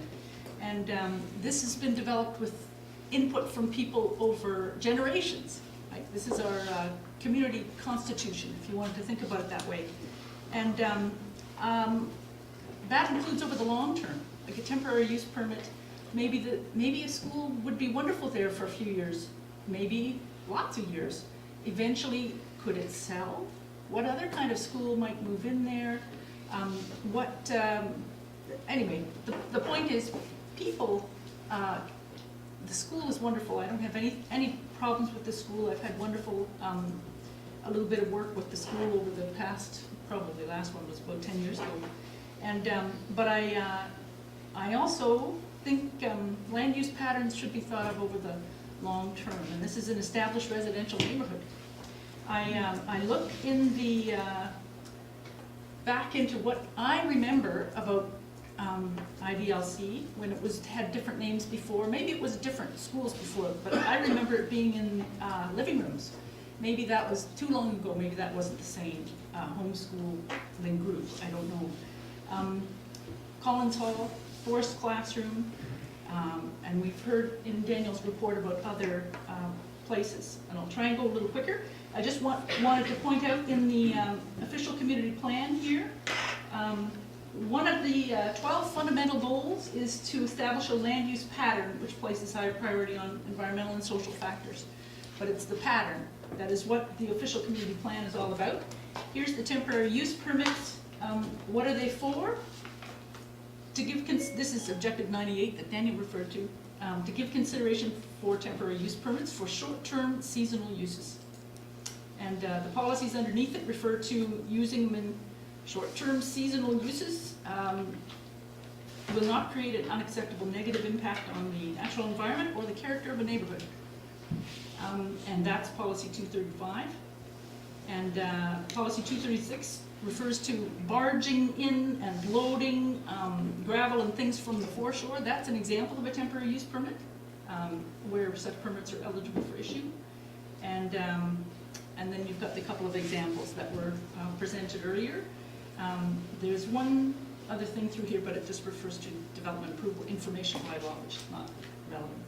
Anyway, I'll stop there for now with the OCP, but I want to hold it up as this is what I think, as a councillor, I want to uphold in our community is our official community plan. And we can uphold the official community plan by going through a proper rezoning process. And this is the one that I think would give everybody more time and would give everybody trust in the process, or at least more trust in the process by allowing more people to speak. I'm interested in the numbers of people that have responded, but I notice a lot of people are away. And I noticed that people who live in Deep Bay have to be or residents of Deep Bay have to be less in number than residents of the whole island through the whole existence of IDLC. So I'm not, this is why I'm more concerned with the pattern and the property than in the people, and who are all wonderful, and everybody's trying their best, I know. I wanted to mention septic field. This is one of my concerns. I understand, I was just thinking about school needs. How would that be different? What impact might the change in use mean? And I was informed by Daniel that it would be part of the building permit and subsequently an occupancy permit for the change in use under the building code. So they would need a septic assessment, and they might need a new septic field to handle the load. And I think it would be good to have a proper rezoning process so that people can trust the process, so that they can arrange their lives to be able to participate. Some people were traveling, some people had other commitments and couldn't be here tonight or participate. That's the main part of what I wanted to say, and it's just, I would invite the applicants to submit a rezoning application. All right, Maureen, did you got anything? Yeah, I do. This is one of those situations I was warned about when I ran for office. You make a decision and half the island hates you, and then the next decision the other half of the island hates you. So, not very comfortable. I am not comfortable with the temporary use permit in this situation for some of the reasons that have been mentioned. At the same time, I recognize that for IDLC, this is very, very important issue. The pub, which is one of the other temporary use permits that we have issued, when we issued that TUP, it was because there was some urgency, and there also was an understanding that they would be applying for a rezoning. There was no expectation that that the cannabis, did I say pub? You said Yeah, cannabis. yeah. You mean cannabis. I mean cannabis, yeah. There was no expectation that they were going to operate there in perpetuity under a temporary use permit. So I think the only way I would be comfortable proceeding with the TUP is if there were a commitment to apply for a rezoning. And I think the caution that we were given about going directly to rezoning, that people would not have any more information one way or the other. We would more or less be getting similar feedback to what we're getting right now. Whereas if we did have a temporary use permit with a rezoning proceeding maybe a year into the TUP, there would be enough experience on both parts to know whether it was worthwhile or not. So I would like it to be comparable to what was done with the cannabis shop. And if it can't be done in that way, then I won't support the temporary use permit. All right. Did you have something else, Michael? Go ahead. Yeah, I haven't spoken on this, and like the others, I'm only holding this up as visible proof of the amount of work that goes into reading all the letters, the hours that goes into reading the letters that are and the emails largely that are written. And I suppose one of the big advantages about emails, putting it in writing, is it leaves no doubt. Even if we have two opposing forces at the moment which seem quite incompatible. That's just a reality, and all the words bear it out. So what the issue in front of us right now is the temporary use permit. What is not in front of us right now is the quality, the value, and the excellence of IDLC. That is not under discussion. I think people have spoken volumes to the excellence of the school. Let's leave it there because we accept it as an excellent institution, but that is not what sits in front of council right now. What sits in front of us is a temporary use permit. So when you go down to breaking down these myriad of emails, what does it actually boil down to? Well, principally, it boils down to the many comments we've received on the temporary use permit. And it also boils down to issues surrounding neighbourhood. And believe me, as a single councillor, having said that we've got, at the moment, seemingly incompatible parties, I certainly want to avoid the pitched battle of Melmore Street, right? That is something that I would go a long way to avoid. However, having said that, we do have to take a decision. The TUP probably, whilst its application in this regard, and I've been through this with our planner, may be technically correct. If you take away the technical correctness and you just go back to the simple schoolroom common sense, it is very hard in the eyes of many people to talk about anything with a 3-year span being temporary. And you can slice it and dice it any way you like, and you can go back to the textbook and say, yes, this is what it is, but the two terms are not, generally speaking, compatible. So the temporary use permit is an issue, and I can see why, and I would support that there was a need for a proper rezoning. Now, having said that, there's also a great deal of suspicion about the way this TUP has been conducted, and the suspicion comes directly from the letters we've all received. It is today the 9th of March, and this goes back, this started on what, February the 10th? That's less than a month for some truly significant changes to people living in an extremely quiet, extremely established residential area. To inflict those changes within a month just obviously is going to set people like myself opposed to this process. That is not acceptable. The consequences for the surrounding properties for this school, if we granted this temporary use permit, are profound. And if that was done after only a month of the concept being introduced, we would do some people a monumental disservice. So that is why the TUP has been so castigated and probably correctly. As far as the community is concerned, frankly, the community is fractured, it is divided, and it is polarized. We may not like it, but all the letters and emails we've received bear witness to the fact. So we can't ignore it, because it's right there in front of us. Now, I would think from the school's point of view, to start conducting business with this degree of opposition would be an extremely uncomfortable proposition, because, as several letters said, they're frankly not welcome. And whilst that may be an uncomfortable statement, and it's not an easy thing for me to actually say, it's a fact, and the facts are borne out here. they're not welcome. I'm sorry about that, but that's how the residents feel. And I'm not sure I agree with making someone who's lived in a property, zoned residential for many years, to have to defend their position, especially if their back garden verges on this school. I think that is totally unjust, that we would make them have to suddenly, after being in a place for many years, have to stand up and say, I don't agree, and then be put under pressure to say why they don't agree. I really am sorry. The school, if it cannot win the hearts and the minds of the local community, cannot do business there. It will fail.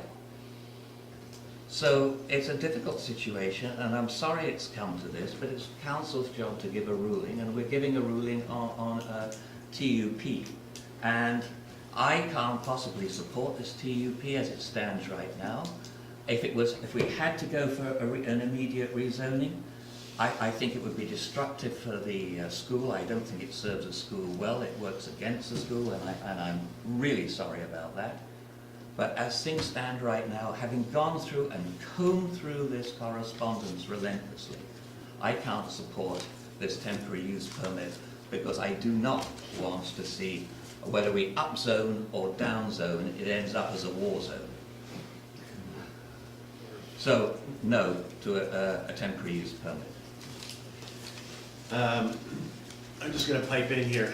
Obviously, this is an incredibly emotional process we're going through here, and that's why it was so hard for council on the first initiative there to try to move forward. So we went out to the public and tried to get some feedback, which we did get back. To Michael's point, and there's absolutely no question, IDLC is a winner in our community. We value it over just about anything. It's such a contribution to our educational system, and it's so successful that we really have to honor its presence and that sort of thing, and do what we can to motivate it. There's a whole bunch of stuff going on. People want more time. Time isn't going to change this. Time isn't going to change what people are thinking. You're not going to convince anybody one way or the other. We've been there, we've done that. Sorry it was only 3 or 4 weeks, but I don't think it's going to change, so there's no point in moving that forward. As far as the TUP is concerned, it's an attempt to get IDLC going while they do something else. Personally, I think IDLC, and I said that before, is rather benign. I think the school is a little bit of a misnomer. I think it's more of a learning center, and I think it would be a good fit in the community. However, I cannot, with the letters of opposition, and especially, we're very process driven here, totally process driven to make it fair and equitable. And it says that we're gonna have to take, we took the whole community in, but if we go to 100 meters around IDLC, it's quite, unfortunately, it's quite negative. And that we have to look at very high, because we have to make sure it fits in the neighborhood. Does it fit in the community? Yes, it fits in the community. Does this particular spot do it for it, Matt? I'm afraid I'm gonna have to say no on that one, so anyway, I hope it did. Okay, I'm going to disagree a little bit. I agree with Councillor Kale that the letters, a lot of the letters felt like, okay, we've got two camps here. But when I listened to people tonight, I didn't feel that. And I, for instance, I heard from members of the school that they didn't want to be in a community, they didn't want to be in a school that's in a community that doesn't want them. And they wanted to be able to figure that out. And so I know saying, okay, let's defer, I don't want to defer a decision just because I don't want to make one. I would like somehow to find a way to see if there's any way that the school can have a longer conversation and work things out a little bit, because I heard there was perhaps an opportunity to do that tonight. I'd also like to follow up on Maureen's point and ask Daniel. So if they were to, within a year or right away, whatever, apply for a rezoning, would that be okay? Is there any reason not to do that? Do it tomorrow. Yeah. Well, I mean, in terms of in terms of the timing, because it was a 3-year TUP that apparently the Yeah. owner wanted, but if you're doing a rezoning, getting into rezoning right away, it could shorten that process and it could flip it the wrong way from the school's perspective. Do you mean if the, like, if the TUP is issued and then to apply for rezoning? Yes. And what I was suggesting was to do so after a period of time, so that there was some experience with Yeah. the school being there, and to make sure that it was within like the 18-month period that the rezoning could potentially take. Right. I mean, an owner of a property can apply for a temporary use permit, and an owner of a property can apply to rezone. So the issuance of the TUP or not, the owner of the property could apply to rezone the property. Same as sort of any property owner could apply to rezone their property, regardless of the TUP use issued or not. All right. Thank you. So, sorry, Yeah. clarify that a bit more for me then. So, let's, hypothetical situation, we Yeah. grant a TUP where we say, yes, you get a temporary use so you don't lose the school, but at the same time, we want you to go enter into a rezoning process or 5 months later or whatever we Yeah. decide on. Is that not possible or is that possible? I mean, so what council can't do is council can't fetter future council decisions, so you couldn't say, well, we're gonna issue it tonight, and there's no way we're gonna renew it, you get 3 years, and you know, you can't get a rezoning through in that time, we're not gonna renew it, because it's, you know, when it expires, they can apply to renew, and the council at that time is gonna determine if they want it renewed or not. So, you know, you could issue it, you could say very strongly, but I don't think we're gonna renew it as a temporary use permit. If you apply, you know, we're probably not gonna look favorably on you, but it would be up to council at the time in 3 years to determine on a renewal application. But if this council said yes to a TUP, but on the condition that you enter a rezoning like now or in 5 months, that cannot be a condition of the TUP? I don't know if it could be a condition of the TUP, if you made it as a condition. I mean, I don't know. How did we handle the cannabis shop then? So it's not a condition of it. The cannabis shop was, I was approaching it as, and this is a new use on Bowen that we haven't seen before. I think it's appropriate to do it as a temporary use permit before entering into it. So the discussion with the applicant in the staff report and the council is that, you know, we're issuing this on temporary basis. They would like to be there through a rezoning. They'd like to apply to rezone once they sort of figure it out. So it wasn't a condition. Okay, so first off, thank you very much, everybody. I think there were more letters than that, but anyway, I read every single one of them.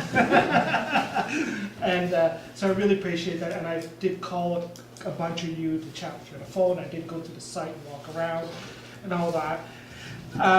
So we've all put a lot of time into it, and this is one of those nightmare issues that you're like, oh my goodness, you know, half the ferry's not gonna look at me this morning, and half the ferry might say, hey, here you go.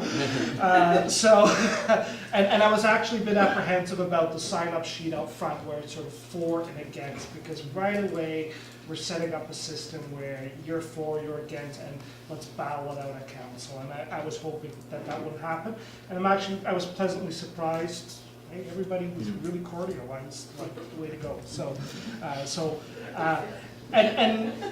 And I think that is something that can move forward. And so I don't see, at first I was really worried that there was going to be just this gulf in between that wasn't going to be fixed, but I do see there being potential there. Transportation, and it's why I was grilling Alan on this, is, you know, a big one that's with me, and to me it's very, very important that this doesn't become like Bix where I pass every morning where it's like just the cars. I wouldn't support this if I thought that was what was going to happen, and I really am impressed by their transportation plans, like really the first one that I've seen where it was like, hey, we don't want this much parking, this is what we're going to do as a community to make sure we're not going to stress the community we're going into. It's the first time I've ever, and I've been in transportation stuff for 25 years, so I really like that aspect of the plan, and I'm glad to see there are some teeth there that we can hold the group to. Ethan made an interesting point about being a gift, and I have a word here, sound, not noise or something like that, you know, because actually I know somebody up at Artisan that opens up their door during recess time because they want to hear the kids. So that is a subjective thing, sound. You know, I love the sound of kids. I used to live right next to a school, And I know some people really don't like that, and there's some people that live right next door, and I get it. I would have concerns. If I was living right next door to that school, you know, and that's why I went to the site to check it out, I would have concerns, because you have no escape. You're there physically. If you're 5 blocks down, well, you know, it's not that big of a deal. Whether the building's appropriate, the location is appropriate, while I concur with Councillor Fast that in the OCP, this is not a designated area for school.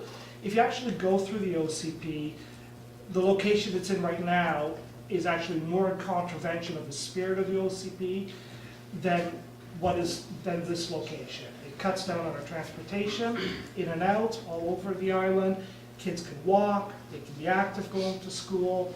It's centralized, so it isn't like you're out in Cape and you gotta drive all the way to the library on a here and there. I actually think from a transportation perspective, I've been a really big pusher of the Cross Island Pathway, because there's kids that are biking to bits from there.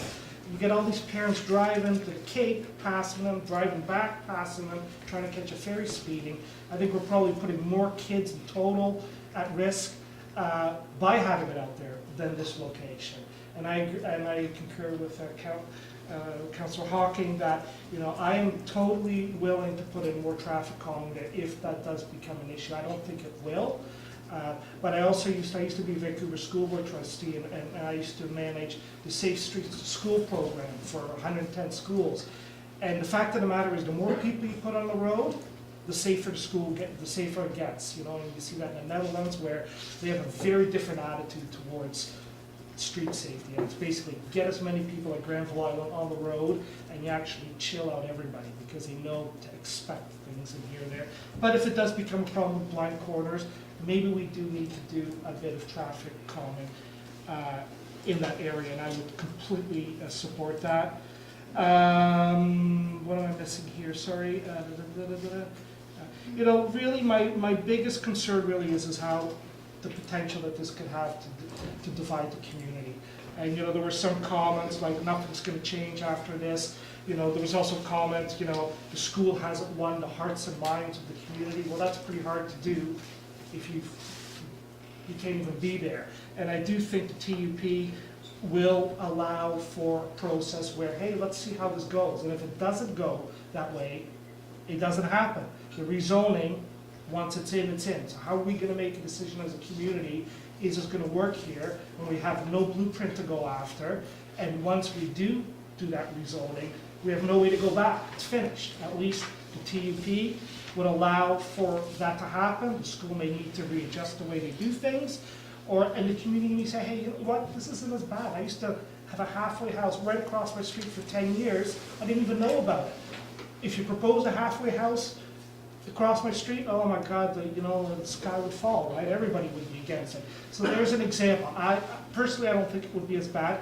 I do share the concerns of the neighbors, and I really hope that the school will take that, and I do think they are taking that into account, and to really work with the neighbors on mitigating issues if there are issues.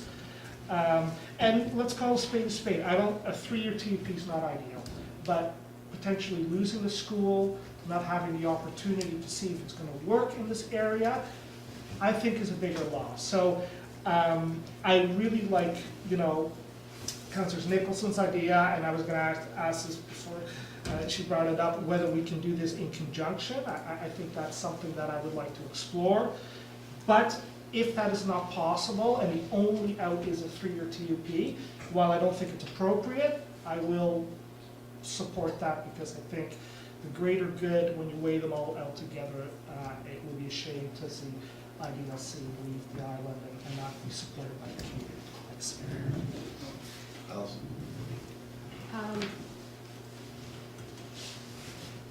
Generally supportive of what's been said over here. I totally interpret the OCP very differently than Councillor Fast. I'm looking at the temporary use permit, and I think it needs a little tidying up. So I don't know that we can actually pass it the way it is. It's got a list of attachments, which is a location map, parking plan, and a notice of permit. And sure what clause 4 means. It says despite clause 3, the maximum occupancy may increase to 30 people during the periods listed in 4 bracket A to C. Or it's the assembly. Where's, well, and I've got a different. um, 4 is the security code, so, yeah. And the traffic management plan, I'm just not sure about,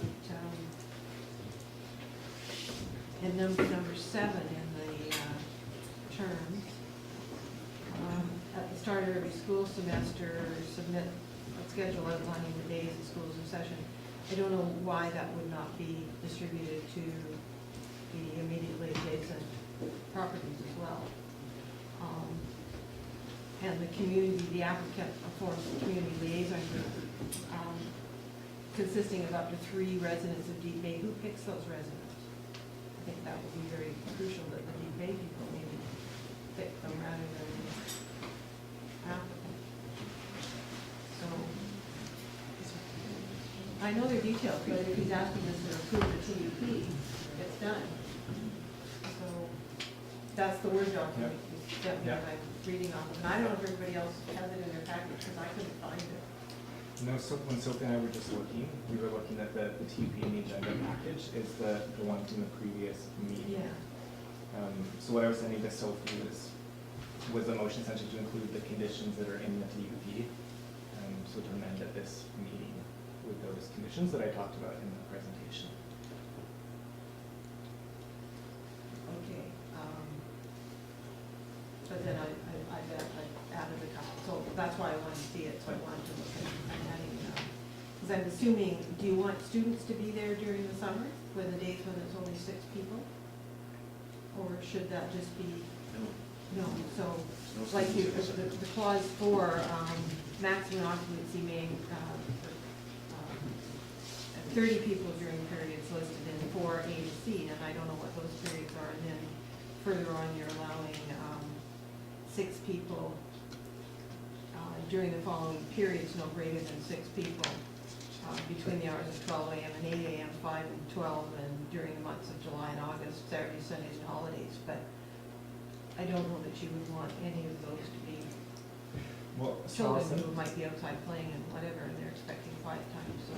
Right, so I mean, what it does is it says no more than 30 people, and then it says during the Saturdays, the Sundays, the holidays, morning, like before school and after school, and during July and August, there'd be no more than 6 people But in the building. what's your definition of people? Could be 1 adult and 5 kids. Well, I don't know. People aren't wanting the noise, and if those 5 kids were outside the playground, you're saying Saturdays, Sundays, and holidays, it's going to be quiet time for the neighborhood. And it's just going to be the adults there. So, and I guess the council could put, you could say that they have to be adults, and then I thought, okay, that would seem like consistent with the staff numbers that were said would be in thing, and that's, less than would occupy a house. Or could occupy a house. Somehow. You got your family home, yeah, well, over 30. Yeah, but I guess I tend to, from my background, read things to look at things that could come back upon us later in the wording, so that's. Yeah, I think, I looked through it and I heard the conversations today and I read all the letters and that sort of thing. And there are some things like the access, the road access. I agree in a dark and rainy winter night that going down Melmore isn't going to be the best choice in the world. But I think if you came in from the other side, obviously with guidance, I think that'd be much better. But then I think about the parking on the other side and if we could make that work at all. But On Cardina, you mean? yeah, on Cardina. So that's obviously an issue over there. I mean, there's lots of ways to mitigate this. One of my hopeful things was if we ran the TUP through and we had this neighborhood group. And everybody's complaining that they haven't had enough time to either absorb this or find out all about it, and they're just not happy with where they're at. And going forward, everybody thinks it's a nefarious sort of a, shortcut into a rezoning, which isn't going to happen by any stretch of the imagination. But if we give you more time and you could form this group, and this group could talk about the weaknesses on, on one side, or the safety issues or something like that, and come up with something concrete. But what I'm seeing is that people are just coming up with different issues, and they're all valid issues, there's no question about that, but there's just, we're here and you're here, and it's not getting us anywhere, and that's why I don't think the twain is ever gonna meet. But I would be prepared to put it off for a little while and see if you could put a team together to work through this. You should be able to, but I don't know if you can. So that would be my only other option at this point. I would support that. I was going to make some sort of recommendation like that, that we put it off for a month or whatever, but we ask the school to work with, and the people they need to work with are the people who said they're opposed. Yep. So that there's an opportunity to see if there's a way of bringing people together. If there's not an opportunity to bring people together, well, the school wouldn't want to be there anyway. And so the other thing is that if that group, and we're calling it 3 people from either side, and I don't know how you decide that, obviously you're gonna have to pick your people, but I'd like to see that work, and if that could work, and there's some success there, then I think everybody comes a little bit closer to where we all want to be on this thing. A, protecting the neighborhood, the integrity of the neighborhood, and B, giving IDLC a home. So that's what I'd like to see. That's the other option that I would put forward. You have those different options? Well, if we deferred decision for a month, would that give them time to work things out? And maybe it's all the immediately adjacent people, 3 properties down or something on both roads that meet as a group together with the school people. Maybe we don't need to figure that part out right now. And I think if council's looking to defer, I would say definitely a month rather than to the next meeting, which I don't think is the time to do it. And then I think then you would look to defer consideration to the April 14th council meeting. And then as a separate motion, you would say, council advise the applicant to hold. We'll figure out the wording for what that is, but so one, you'd say you're going to defer, you're going to consider it at a future council, and then you have a second motion that says this is what we're looking for in this month period. Maureen? Can I just get some clarification on the process of proceeding staggered TUP and rezoning? Allison was shaking her head at a number of points in that discussion. There is nothing to restrict the owner from applying for both. No, there's nothing restricting. But we cannot embed that in the Yeah, it can't be like, various- you can't say a condition of the permit is that you apply to rezone or, I mean, you could, I don't know how that would be workable. But we could, through conversation at this table, suggest that it might be a good idea for the IDLC folks to talk with the owner and see whether that might be an option.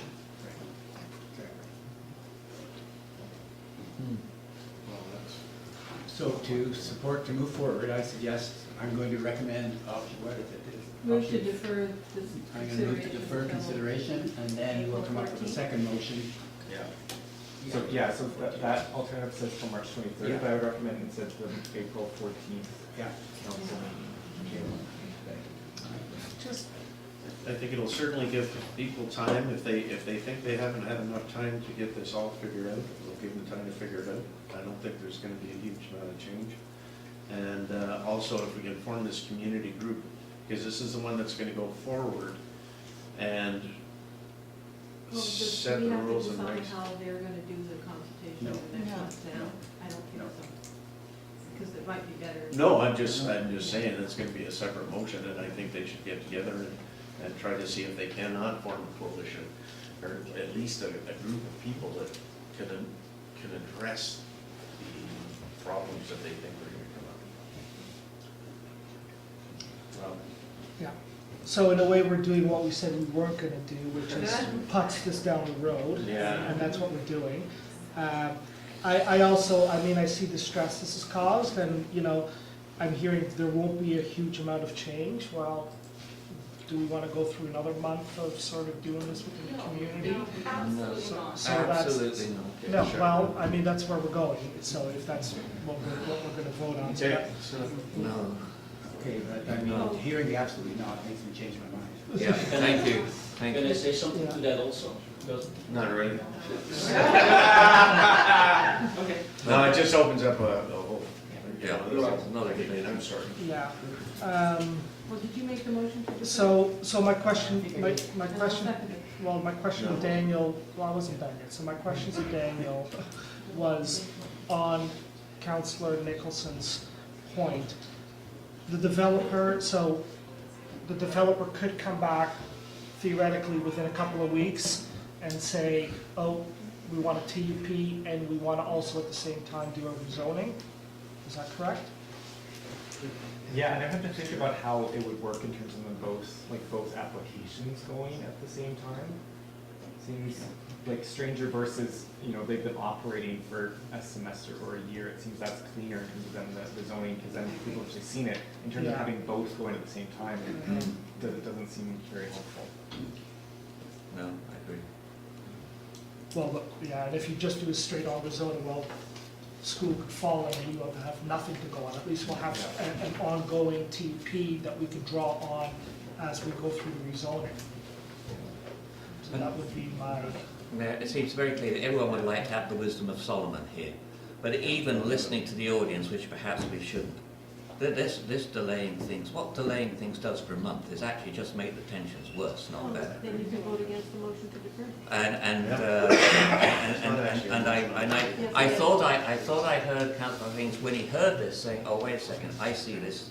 You may have introduced it, but then I thought I heard you see that I may have thought about this, but, you know, hearing what I hear, I really don't think this is a great idea. And I would be interested in knowing, well, if you want to introduce the motion, I presume you're going to vote for it, but I thought I heard you were reconsidering it. Point of order. Yeah. Can we hear whether there is a motion There on the is a table? motion. There is. Okay. I'm just making sure that the minute taker got that. To defer. Is there any further conversation on that motion, or did you want to vote on it? No. so can we read the Can we motion? hear it? That we defer till the April 14th. So that's the number 3 that's up there And now. then there will be a follow-up motion to ask the school and the community to see if they can work things out in that time. Okay, and I'm just, because I've been able to see, you moved it and Allison seconded it while somebody else was talking. Okay. All right. Any further conversation on this part of it? Everybody understand what we're doing here? Deferring consideration. I'll ask a question. Who's in, all in favor? So it's 4 opposed, 3. Okay, give it another month, sorry. Okay, the way it is. Okay, then we need a second motion. Yeah. That the IDLC Yeah. work with representatives of the local community to see if they can find a consensus. And report back. How do you define that? You can define it. You're going to bring it back to council. May I ask, do we need this? Could I say something? No, I don't. No. Sorry. There's 2 other people involved in this besides this group. No, you can't say. Do we actually need this second motion? Okay, no. Everybody has heard what we've had to say. They know the gist of it. Sure. Great. I guess the point I wanted to make is that not that I don't want to make a decision personally, I want to see if the community come together. Because I thought I saw an opportunity there, but maybe I'm wrong. So enough people complaining that there wasn't enough time, so I Exactly. think that they used that Exactly. time accordingly. Exactly. But something a little bit more definitive, I guess. All right, we're gonna take a 5-minute recess here. Thanks, folks. Thank you. You're not all staying for the rest of the meeting? No, I did that.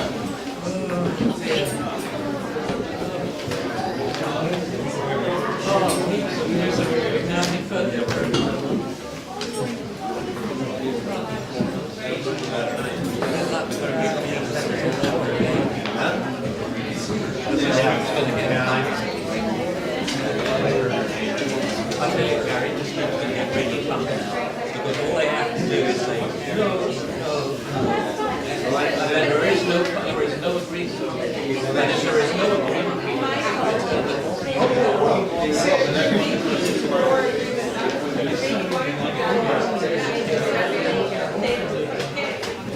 well, maybe.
Then we don't have to do that. I very carefully cut the last piece of cake into 2 pieces and wrapped them on separate plates on the assumption that he would only eat all the whipping cream in one piece.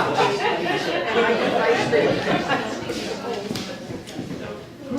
Darn. I forgot to tell him that. Yeah, I'm sure you found it out. It must be so many places. David, I really was hoping for a minute you were going to change your mind there. Well, I started to, but then I actually, I was thinking of doing that, or withdrawing it, and then I changed my mind. I felt I didn't like that direction. We're in session. Yeah. Yeah, thanks. I was aware of that. Maybe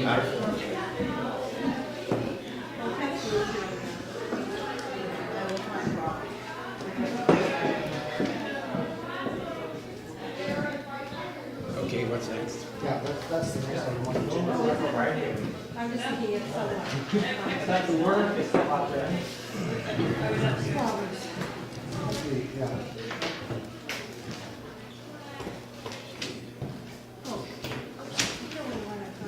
You got everybody? Okay, Yeah. let's keep going here. See if we got some time. So, bylaw 6.1 is the intermunicipality business licensing. Daniel. Another note. So this is talking about ride hailing and the intermunicipal business licensing bylaw for ride hailing. So the province in 2019 passed laws enabling the Passenger Transportation Board, the PTB, to license ride hailing companies or Transportation Network Services, or TNS. So the report today is full of great jargon. So the PTB established regional boundaries across the province for licensing, so they would license these companies. So TNS, ride hailing, people think of Uber or Lyft as ride hailing companies or TNS. So we are in this region 1, which is Lower Mainland Whistler. So it runs from Pemberton all the way to Hope, is all one region. And what the province said is municipalities can regulate TNS through business licensing, but we can't regulate things like fleet size or operational boundaries, or cannot outright ban TNS. So different powers than with taxis.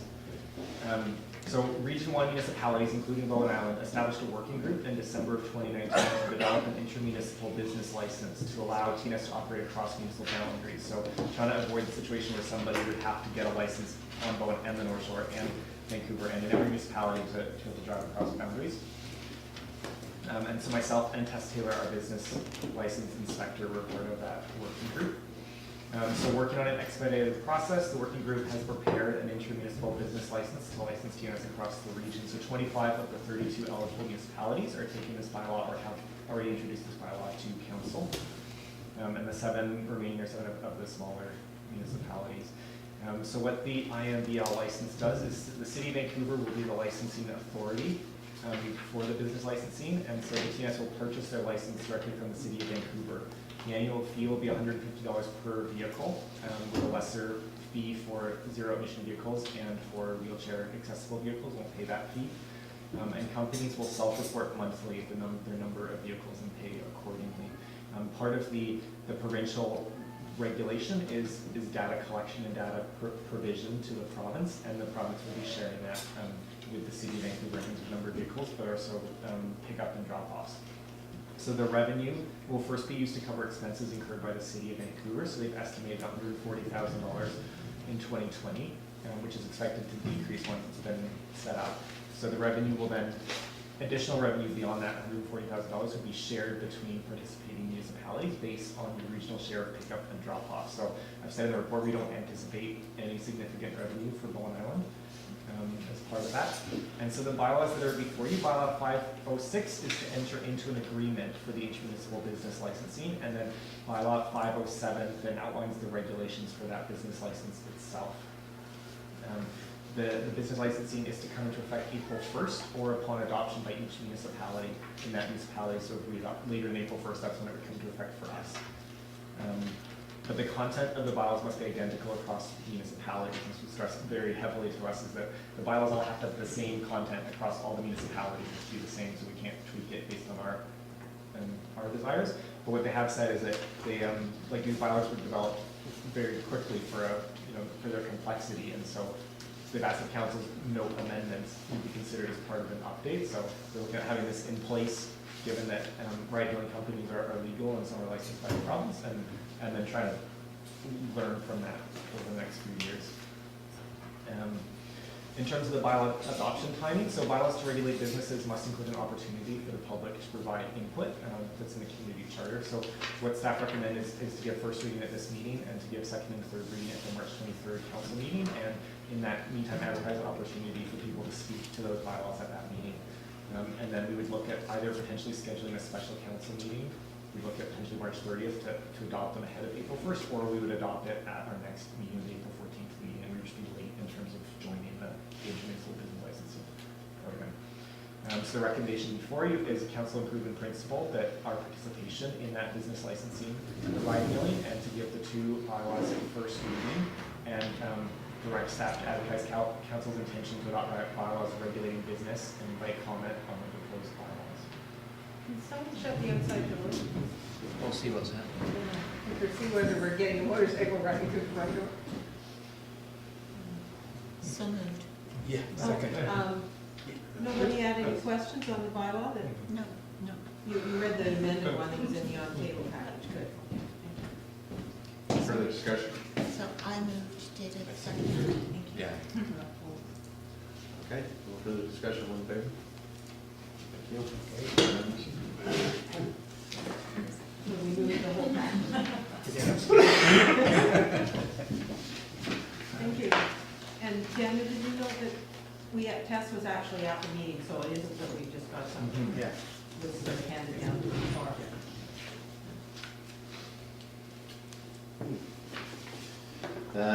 Okay, so now we're gonna move on to the staff reports, and we got the TUP on Melmore Road. Penny a lick.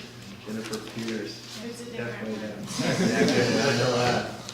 And I'm going to recuse myself because Oh, yeah, that's right. the property Okay. owner is not on. Thank you. Mayor and council, thank you for seeing this. Pleasure. Okay, so I'll be presenting presenting about temporary use permit 02-2019, which is at the location of 1034 Melmore Road. You'll see it here. It's in the Snug Cove neighborhood, along Melmore Road between Melmore Road and Senior Road. It's the current location where the ambulance station is.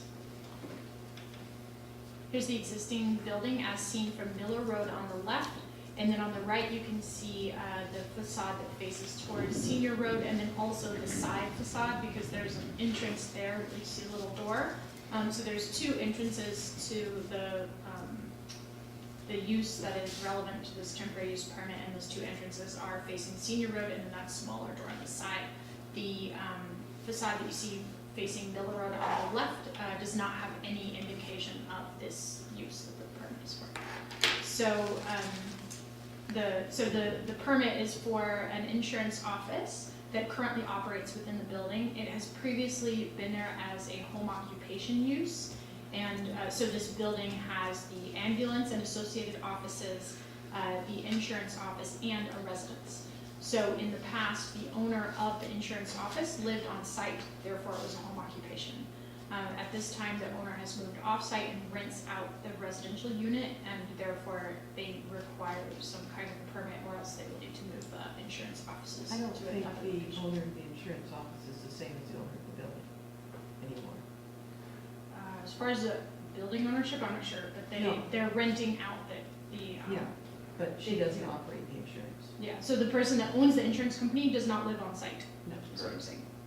No. Okay. So because of that, they're applying for a temporary use permit, but this permit is to continue an existing use that was previously within home occupation. Okay, here's the plan of the site. So you see Miller Road on the right, Senior Road on the left, and the two entrances for the insurance office facing Senior Road and then facing that little lane on the side. It's a 63 square meter use, and previously was home occupation accessory. And here you can see that it occupies 2 floors on one corner of the building, with the residence on the upper floor and the ambulance and associated offices on the lower floor. So there's no change to the existing building. Okay, so this is the introductory reading for this application.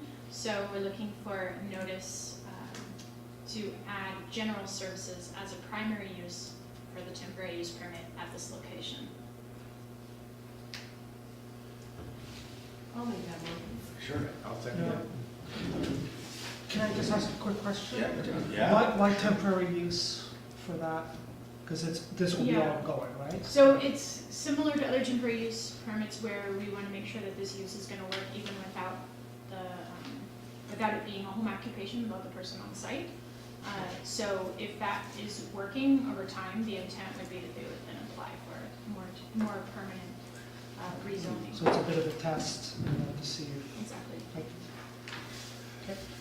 Sarah? Well, that was my question too, because there was nothing in the report about how temporary this temporary use permit was, or what. Once they've got a temporary use permit, is there anything there that would motivate them to seek a rezoning? So a temporary use permit can only go for up to 3 years. So at the end of that time, they have a choice of applying for another temporary use permit for another up to 3 years, or they can apply for a rezoning. So usually what... Okay, so it's 6 years. Well, I mean, you could do that again and again, but it just makes less and less sense each time you do it, right? Okay. The advantage to a rezoning is that once you've done that, you don't have to apply again. Now you have kind of a final thing. And going through temporary use permit can be a bit painful because you have to go through the public notice each time and you have to pay each time. So if the intent is for a longer term use, it is incentivized that you would go for a rezoning. Okay. The disadvantage is the length of time. Okay, and if I can just continue, Yeah. I'm actually against this for the same reasons, because the temporary use permit looks to me like it could become, if we follow this precedent, a way for our home-based occupations, which is all around the island. It's partly how we do economics on the island, as people have home-based businesses or occupations, to just through the temporary use permit process, become commercial general use without the home person being there in something that's actually zoned differently, because this is zoned for multifamily and dense residential, right? So the zoning on this is a bit unique, just because it has the ambulance use in it already. So as it is, it's a mixed zoning, and actually the way that I was thinking OCP designation, sorry, not zoning. Yeah, so it's in the village civic zone. So it currently permits entertainment, recreational, assembly, community, daycare, a school, a church, a library, a fire hall, an ambulance hall, government uses, a hospital, a health clinic, dwelling, retail, and occupation accessory. So as it is now, it's pretty widespread. So this use is not much out of character for the. Well, what I'm referring to, and I'm sorry, I used the wrong word there, is the use that's designated by the official community plan. As recently as 2010, when we updated the official community plan, that's when it says in your report as well, that it's multifamily residential and dense, right? It's near the top. Multifamily and dense residential, village residential. Yeah, so that's the use that's was most recently approved by a previous council in this official community plan that still stands today, right? And usually zoning follows from the official community plan, but I guess that part has never been, the land use bylaw hasn't been updated to match the OCP there.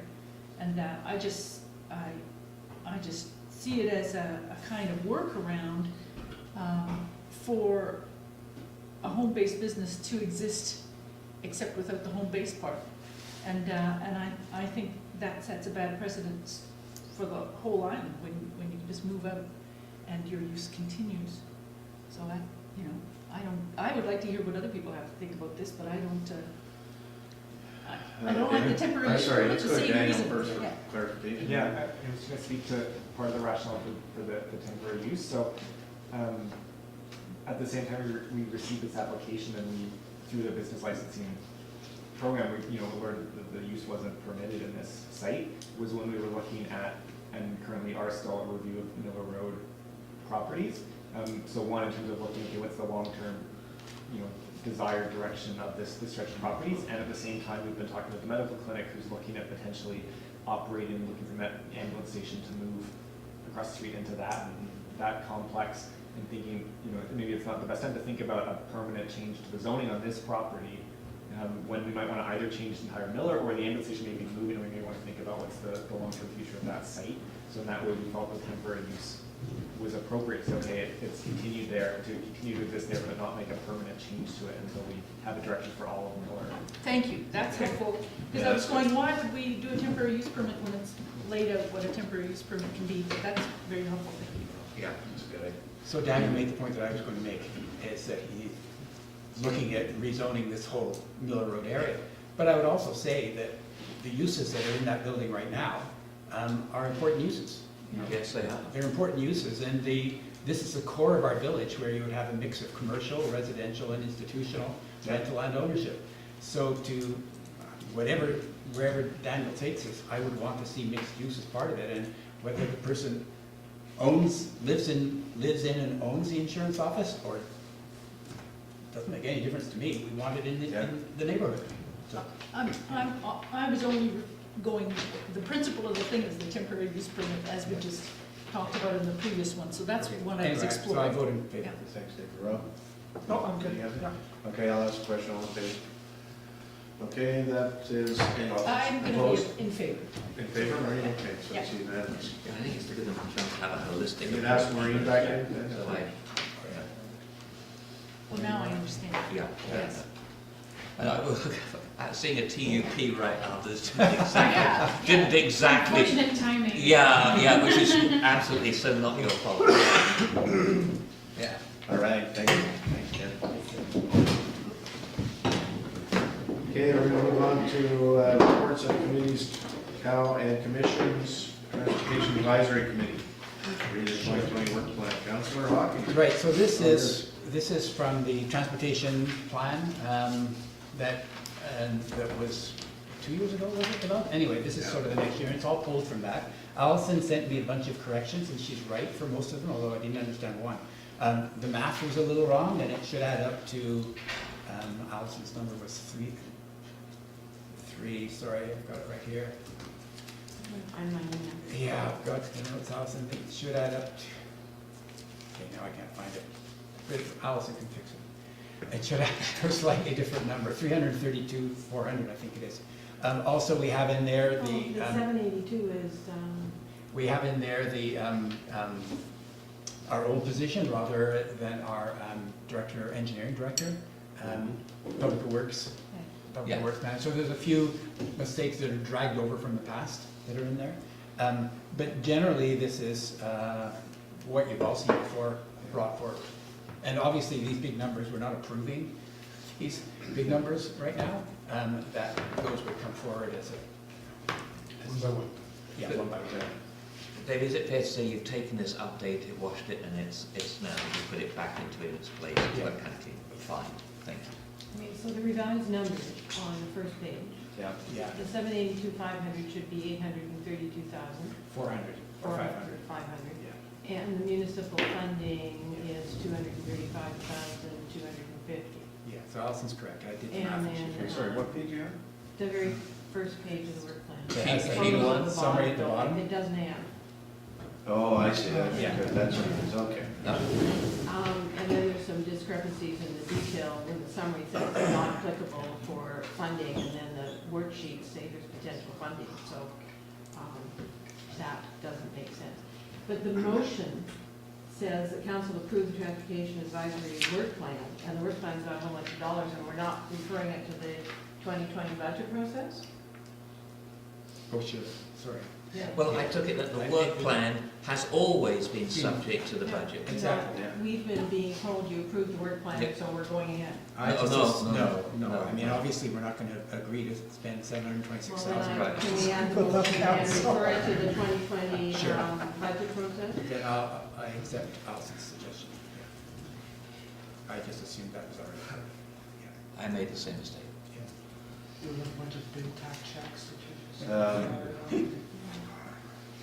Okay. Did you get that changed, Sophie?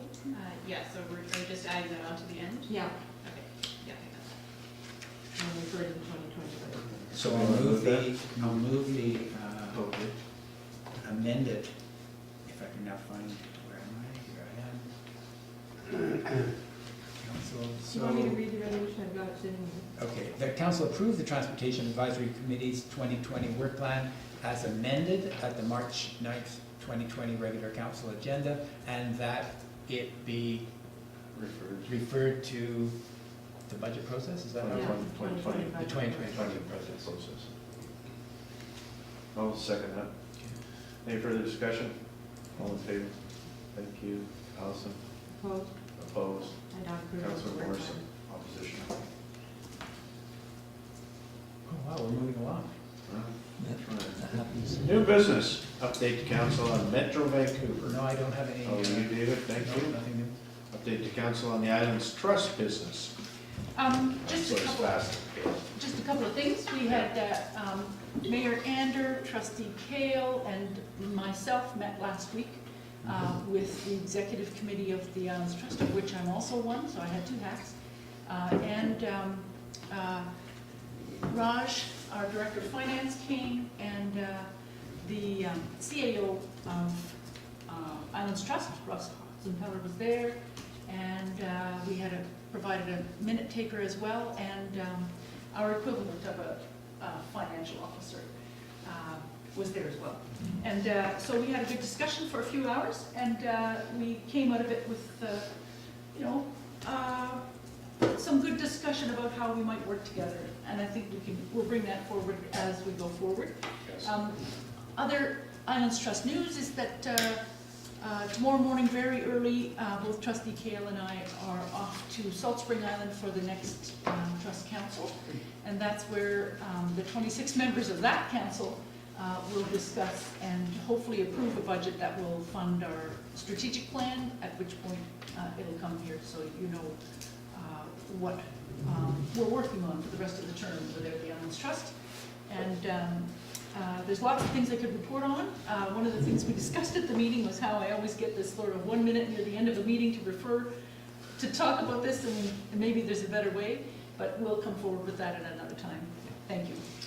The meeting was held in a sort of positive atmosphere, and it was focused really on how the entities could work together, honestly, to get the provincial government to step up to the mark, to take so much of the fact that we fund a playground, for British Columbia and all visitors, and really, we need some help. This is an amenity which everybody in the province enjoys. So that would be our Judi plus.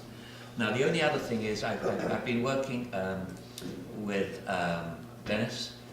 Last April, I think it was, we actually did pass a resolution, unanimous resolution, that staff direct council provide a report detailing Bowen Island's municipalities' rights and legal obligations with respect to the island's trust financial requisition. Dennis was telling me that he believes we may have it for some reason. At the moment we think we've asked for it and got it, but we're just trying to run it down, or if not, get it done.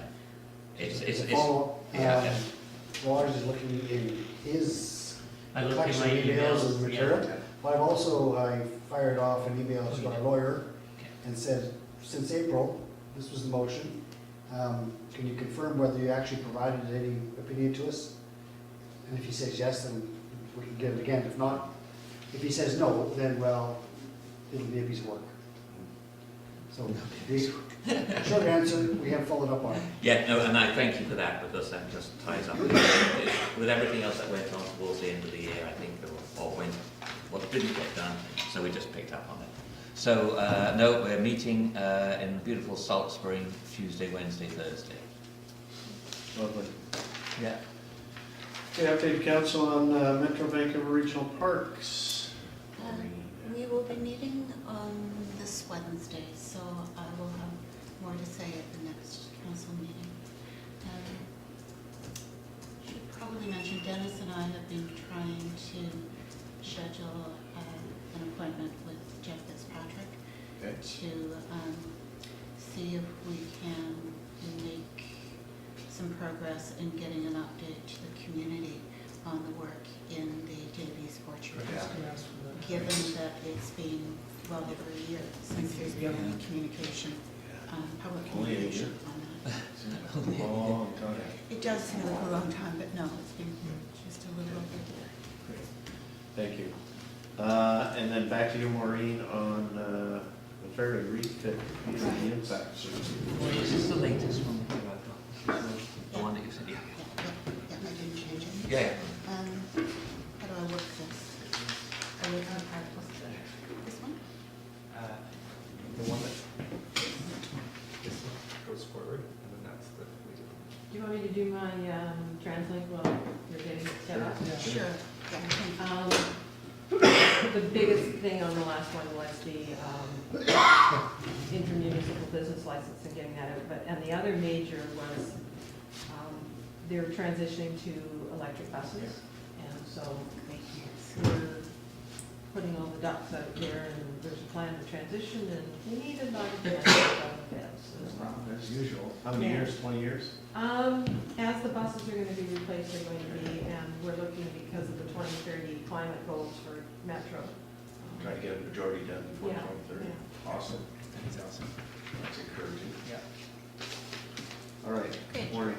Okay, so this is just a quick overview of the survey results, which are circulated to council and to Mark Collins at BC Ferries and to the community through social media, essentially. So the purpose was to collect feedback from anyone who was affected by the refit, and that could be a resident, a visitor, or someone who worked on the island, and to share that feedback with Community Council Ferries and to help mitigate impacts during future ferry refits. So I really was looking for suggestions that could be identified to pass on to ferries. So the method was an online survey.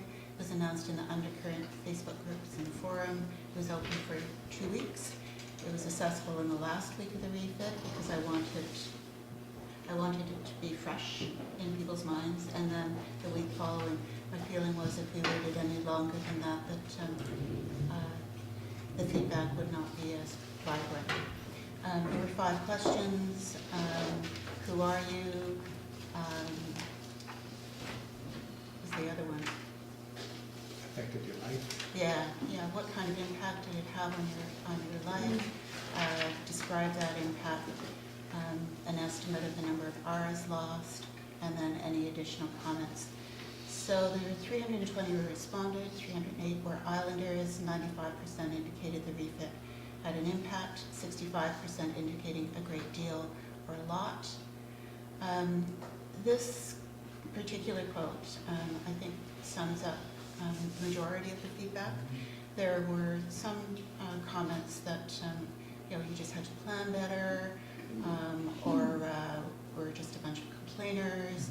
But I think that the volume of concerns expressed kind of gave the lie to that kind of criticism. So this replacement vessel has been detrimental to the health and welfare of our community, not just individuals within that community.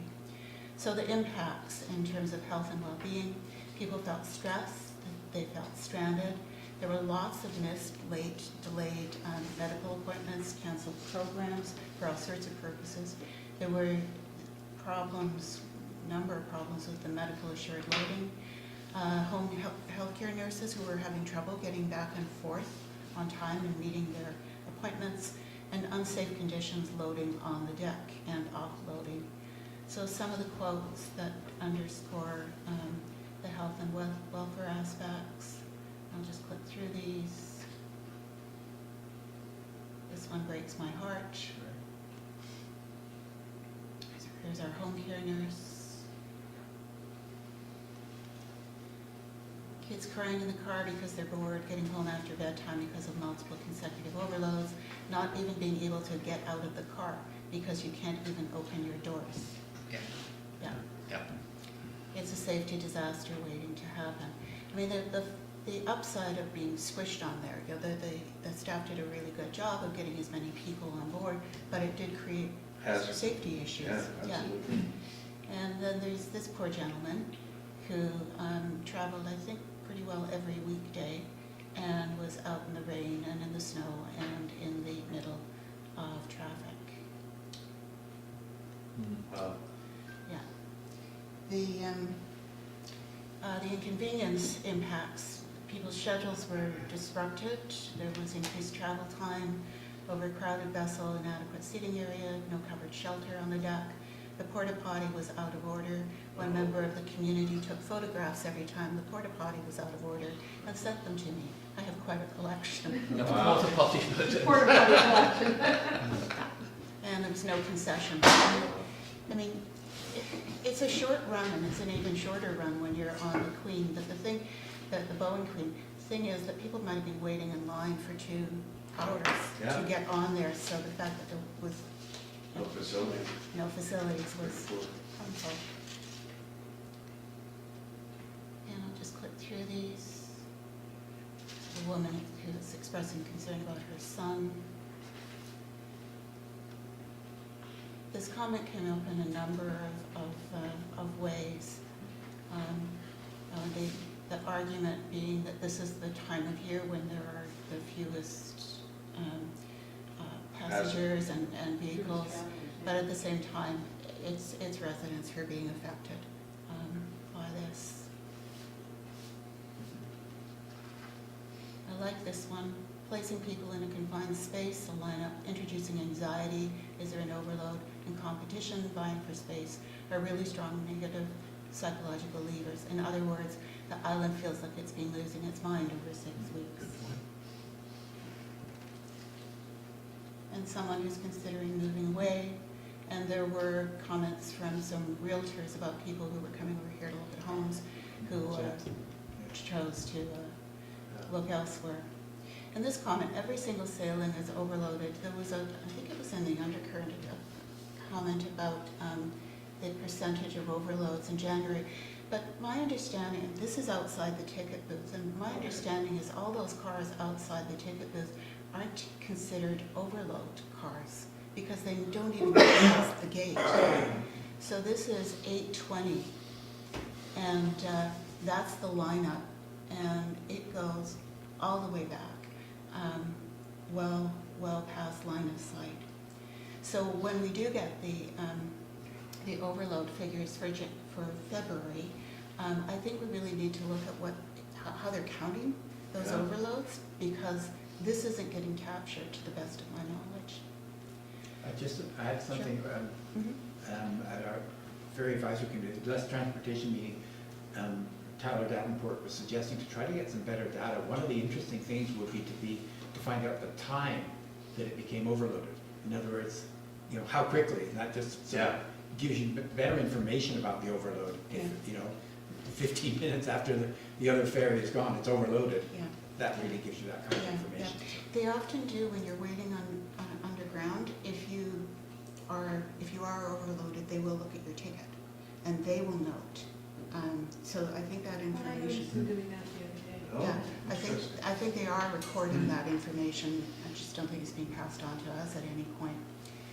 So then the third batch of impacts are cost, the time that's lost, the impact on family and work life, added costs for deliveries and moving. Some of the delivery trucks were getting stuck, and you know, it's 2 hours of delivery driver time. Someone was moving and had to pay an extra, I think it was $180 to the moving company. There were legal costs. There was a gentleman whose child was consistently late for school and other activities, and it resulted in a conflict with his wife and ex-wife, and some legal costs specifically related to the ferry. Refit lost business, having to pay for a hotel, parking passes, risk of losing employment, and extra insurance costs. That last point is something that never occurred to me, but folks who were parking over on the other side, they had to take up extra insurance. So there's someone parking in Horseshoe Bay. Mondays were brutal. Childcare in the morning and the evenings. Uncertainty costing time and money. Someone in Squamish who's commuting daily. I know who that person is. I had to rent a car and pay to park in Horseshoe Bay during the refit. This alone cost me $2,000. This is the fellow who, I assumed it was a fellow, being told that he'd lose his job if it doesn't stop. He doesn't stop being late.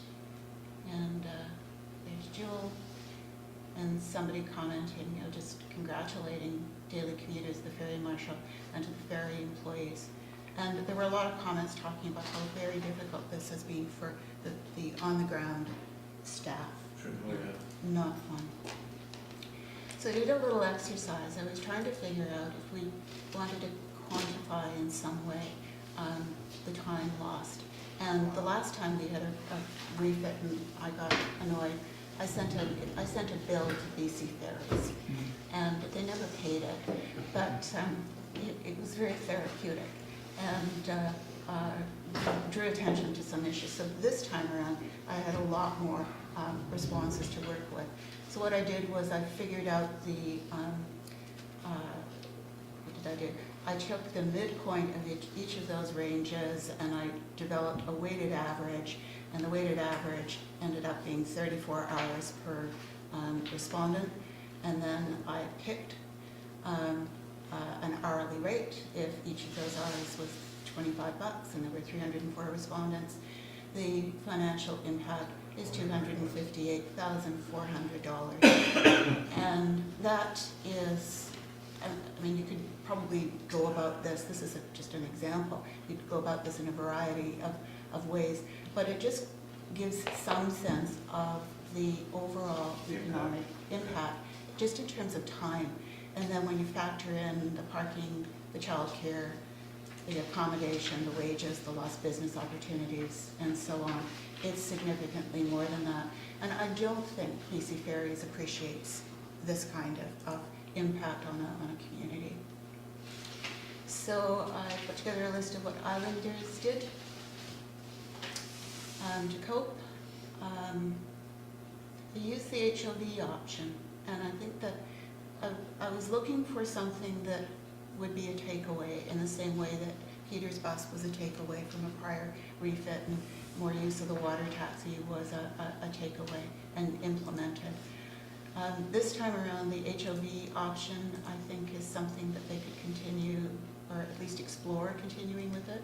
And the use of one of the Facebook groups, the Bowen Ferry real-time updates, was it was used a lot, particularly for drivers.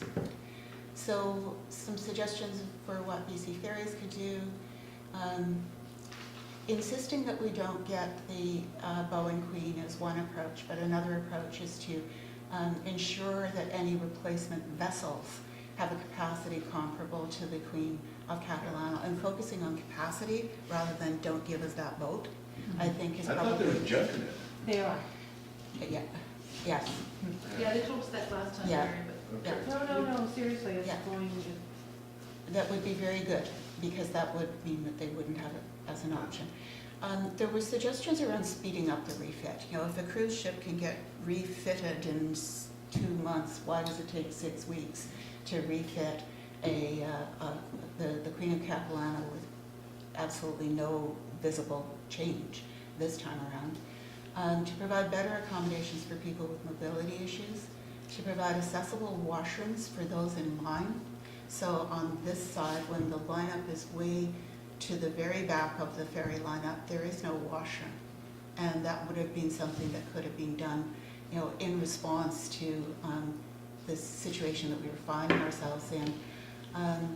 Reduce the ferry rate or make it free. I think that making it free is unlikely, but you know, a discount for the inconvenience, and reducing the Horseshoe Bay parking fee even further. Using shuttle mode came up in social media discussion, but it wasn't implemented. The past Ferry Advisory Committee chair, Susanna Braun, mentioned that she was surprised that this wasn't used. I mentioned HOV, provide a concession because people were in line for so long, improve the procedures for medical assured loading, use a passenger ferry, provide a shelter for the dogs, don't refit in the middle of winter if you can avoid it. And then the last point, to communicate early, often, and I think almost most importantly, during the refit. We did not hear anything that I'm aware of from BC Ferries during that refit.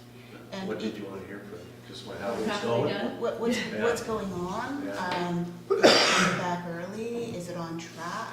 Oh, I see. People were asking, is it gonna come back on? Yeah, we're sorry. You know, this has been harder than we expected. I mean, something. Yeah. And the information didn't get to communications here until December. December 17th, for a refit beginning on the 6th. That's far too late. So I think that pretty much sums up the responses. I will send this again to the folks that I sent the survey to. You will have noted the reply that Mark Collins sent to me. He wrote that reply within 45 minutes of receiving this survey. It was a very quick turnaround, so I'm hopeful that he and his staff have actually done what they said they would do, and take a closer look at the survey results for how things might go better next time around. I know one question, if I may, Maureen, that's going to be asked. And by the way, thank you for this, because this was your single initiative, and much appreciated. Please, not for now, because frankly, I for one would like to move on a little bit, but people were going to ask, what is different this year from previous years? This year seemed to be a lot more aggravated and all the rest, so what changed? And please, I'm not asking you for a spot answer, but what was different this year to previous years? Why was it or seemed so much worse? So I just, any light you could show on that would be, I have my own thoughts, but that's all they are, as thoughts. I'd be really interested in yours when you have a minute. Sure, another day. Yeah, I was having that same query. You know, I don't know why it was so violent this year, but We gotta head this off at the pass next, or the next Marie, are you read. sending this out on your own, or is this like on council's part, or? I sent it out on my own, and I'm happy to continue sending it out on my own, Yeah, in part because I think a little bit of distance is probably helpful. yeah, thanks. Okay, so the consent agenda, the items pulled from there, we have 3.3, which is going to be deferred by request. Yes, thank you, that's what we need to. 3.7 to Allison. I guess for 3.7, I'm wondering, just a couple, have you videoed the presentation? No, Okay, and why not? What, so that we could put them up and people can watch them from home and? it's would be inappropriate to video record, given the personal nature of some of the questions. Okay, but could you video the presentation and not the question? Or the questions are done throughout the presentation? Is there something It's to do it's a a workshop. presentation? It really is a workshop, and the Rent Smart people are quite adamant that it not be Stays that way. video. But we're doing it different, so that's my other question. Why isn't the landlord tenant branch or the Rent Smart, why are we doing this? Is this really the job of the municipality? I think it's related to the work of the Housing Advisory Committee. We would not have the same caliber of presentation focused on Bowen issues. Tess has spent a considerable amount of time, both training and preparing, so I think it's a better quality presentation, and it's not particularly expensive. We did it as part of the Bowen Housing series.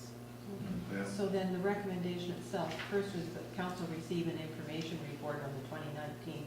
So is this the information report? Yeah. Okay, so this report then, because I was looking for something else, because it wasn't, so we just received this report. And then the council continues to support the rent smart, and council consider allocating to the rent smart program for strategic priorities. And I brought that up in our strategic planning session. Yeah, well, we haven't even approved the budget yet, and I've already suggested another use for that strategic. Until we look at the budget and hear, some of the other things we're going to be asking for money for, I don't know that we should be allocating anything out of it at this point. The recommendation does not say allocate, it says So, okay, consider allocate. But when are we going to consider it? Are we going to refer it to the budget process, or what? I move I think these- council needs to have another, at anher cow, you need to take a look at your strategic initiatives and put dollars against them out of the available funding. Yeah. I'd like so that I would refer that, I can't support it unless you change that motion to say that council refer the request for $2,000 for the 2020 budget process. Well, Well, it's very open-ended, it says consider when, what. well, it's what we've Well, got. consider as part of the 2020 budget process then. Well, in the 2020 budget process, we have, as I had explained at the cow, $50,000 provision for council strategic initiatives. So council needs to decide what that 50,000 is going to be spent on. So we need to do that at a size, because there's a number of initiatives that we want to do, and there's a limited pot of funding. So we have that in the budget process already. But we're not allocating it now, we're considering to allocate I move that council receive this information report on the 2019 Rent Smart program, that council continue to support the Rent Smart program on Bowen Island, and that council consider allocating $2,000 to the Rent Smart program from strategic priorities. I'd like you to sever, so the third one is a separate motion. it. Okay, the first two then? Second? Yeah, and any further discussion? All in favor? Thank you. And on the last one, you've moved it. Rob, somebody want to second that? Second. Thanks, Maureen. And last question, all in favor? We have 5 in favor. Councilor Morris, in opposition? Thank You you. said 5 in favor, who's, didn't vote? 6 in favor. 6 in favor. Oh, okay. Sorry, 6 in favor, yeah. Just 5 you guys. Forgot about me. Okay, and then 3.9, and that's back to you, Mark. Okay. I pulled this because I had a question regarding the recommendation. Waiving the required building permit deposit and fee for the Cove Bay water treatment plant project. I can see waiving the building permit deposit. Why are we waiving the fee? And that's something, I wish I'd seen this and talked to Patrick, but because I was looking at it thinking, it seems like the Cove Bay water treatment plant should be paid by the Cove Bay system, and should pay the fee for general revenue. It's so different than like a public works building where it's benefiting the whole island and we waive the fee. This should, yeah. So it's good. Delete and fee? Yeah. So do we, how time sensitive is that? I think all we need to do is just delete and fee. Is Yeah, that and then correct? I can meet with Patrick and And if he wants to bring it back, he can Yeah. bring it back. Yeah. yeah. Yeah. So I'll move the recommendation that council waive the required building permit deposit for the Cove Bay water treatment plant project. Okay, second to Michael, and all in favor? Yeah. Thank you, Allison, in favor? Thank you, okay, that's unanimous. And we're gonna move right to the end here, where it says, question period. What kind of, you duck down? No, I don't blame My you. question is, the FAC hasn't met like since the exit process. No, the meeting is, okay, I'll send you the email, it's, soon, it's the next impact meeting. Ferry advisory committee? The next Oh, Ferry is the advisory. prep for that meeting. Oh, okay. Uh, That's the big one with all the, Yeah, but then I forget when the meeting is. it's their committee, right? Ferry advisory committee, it's BC Ferries sets it up and everything. And it's advertised. Yeah. I think you're very good job at advertising a lot. Yes, this is adjourned.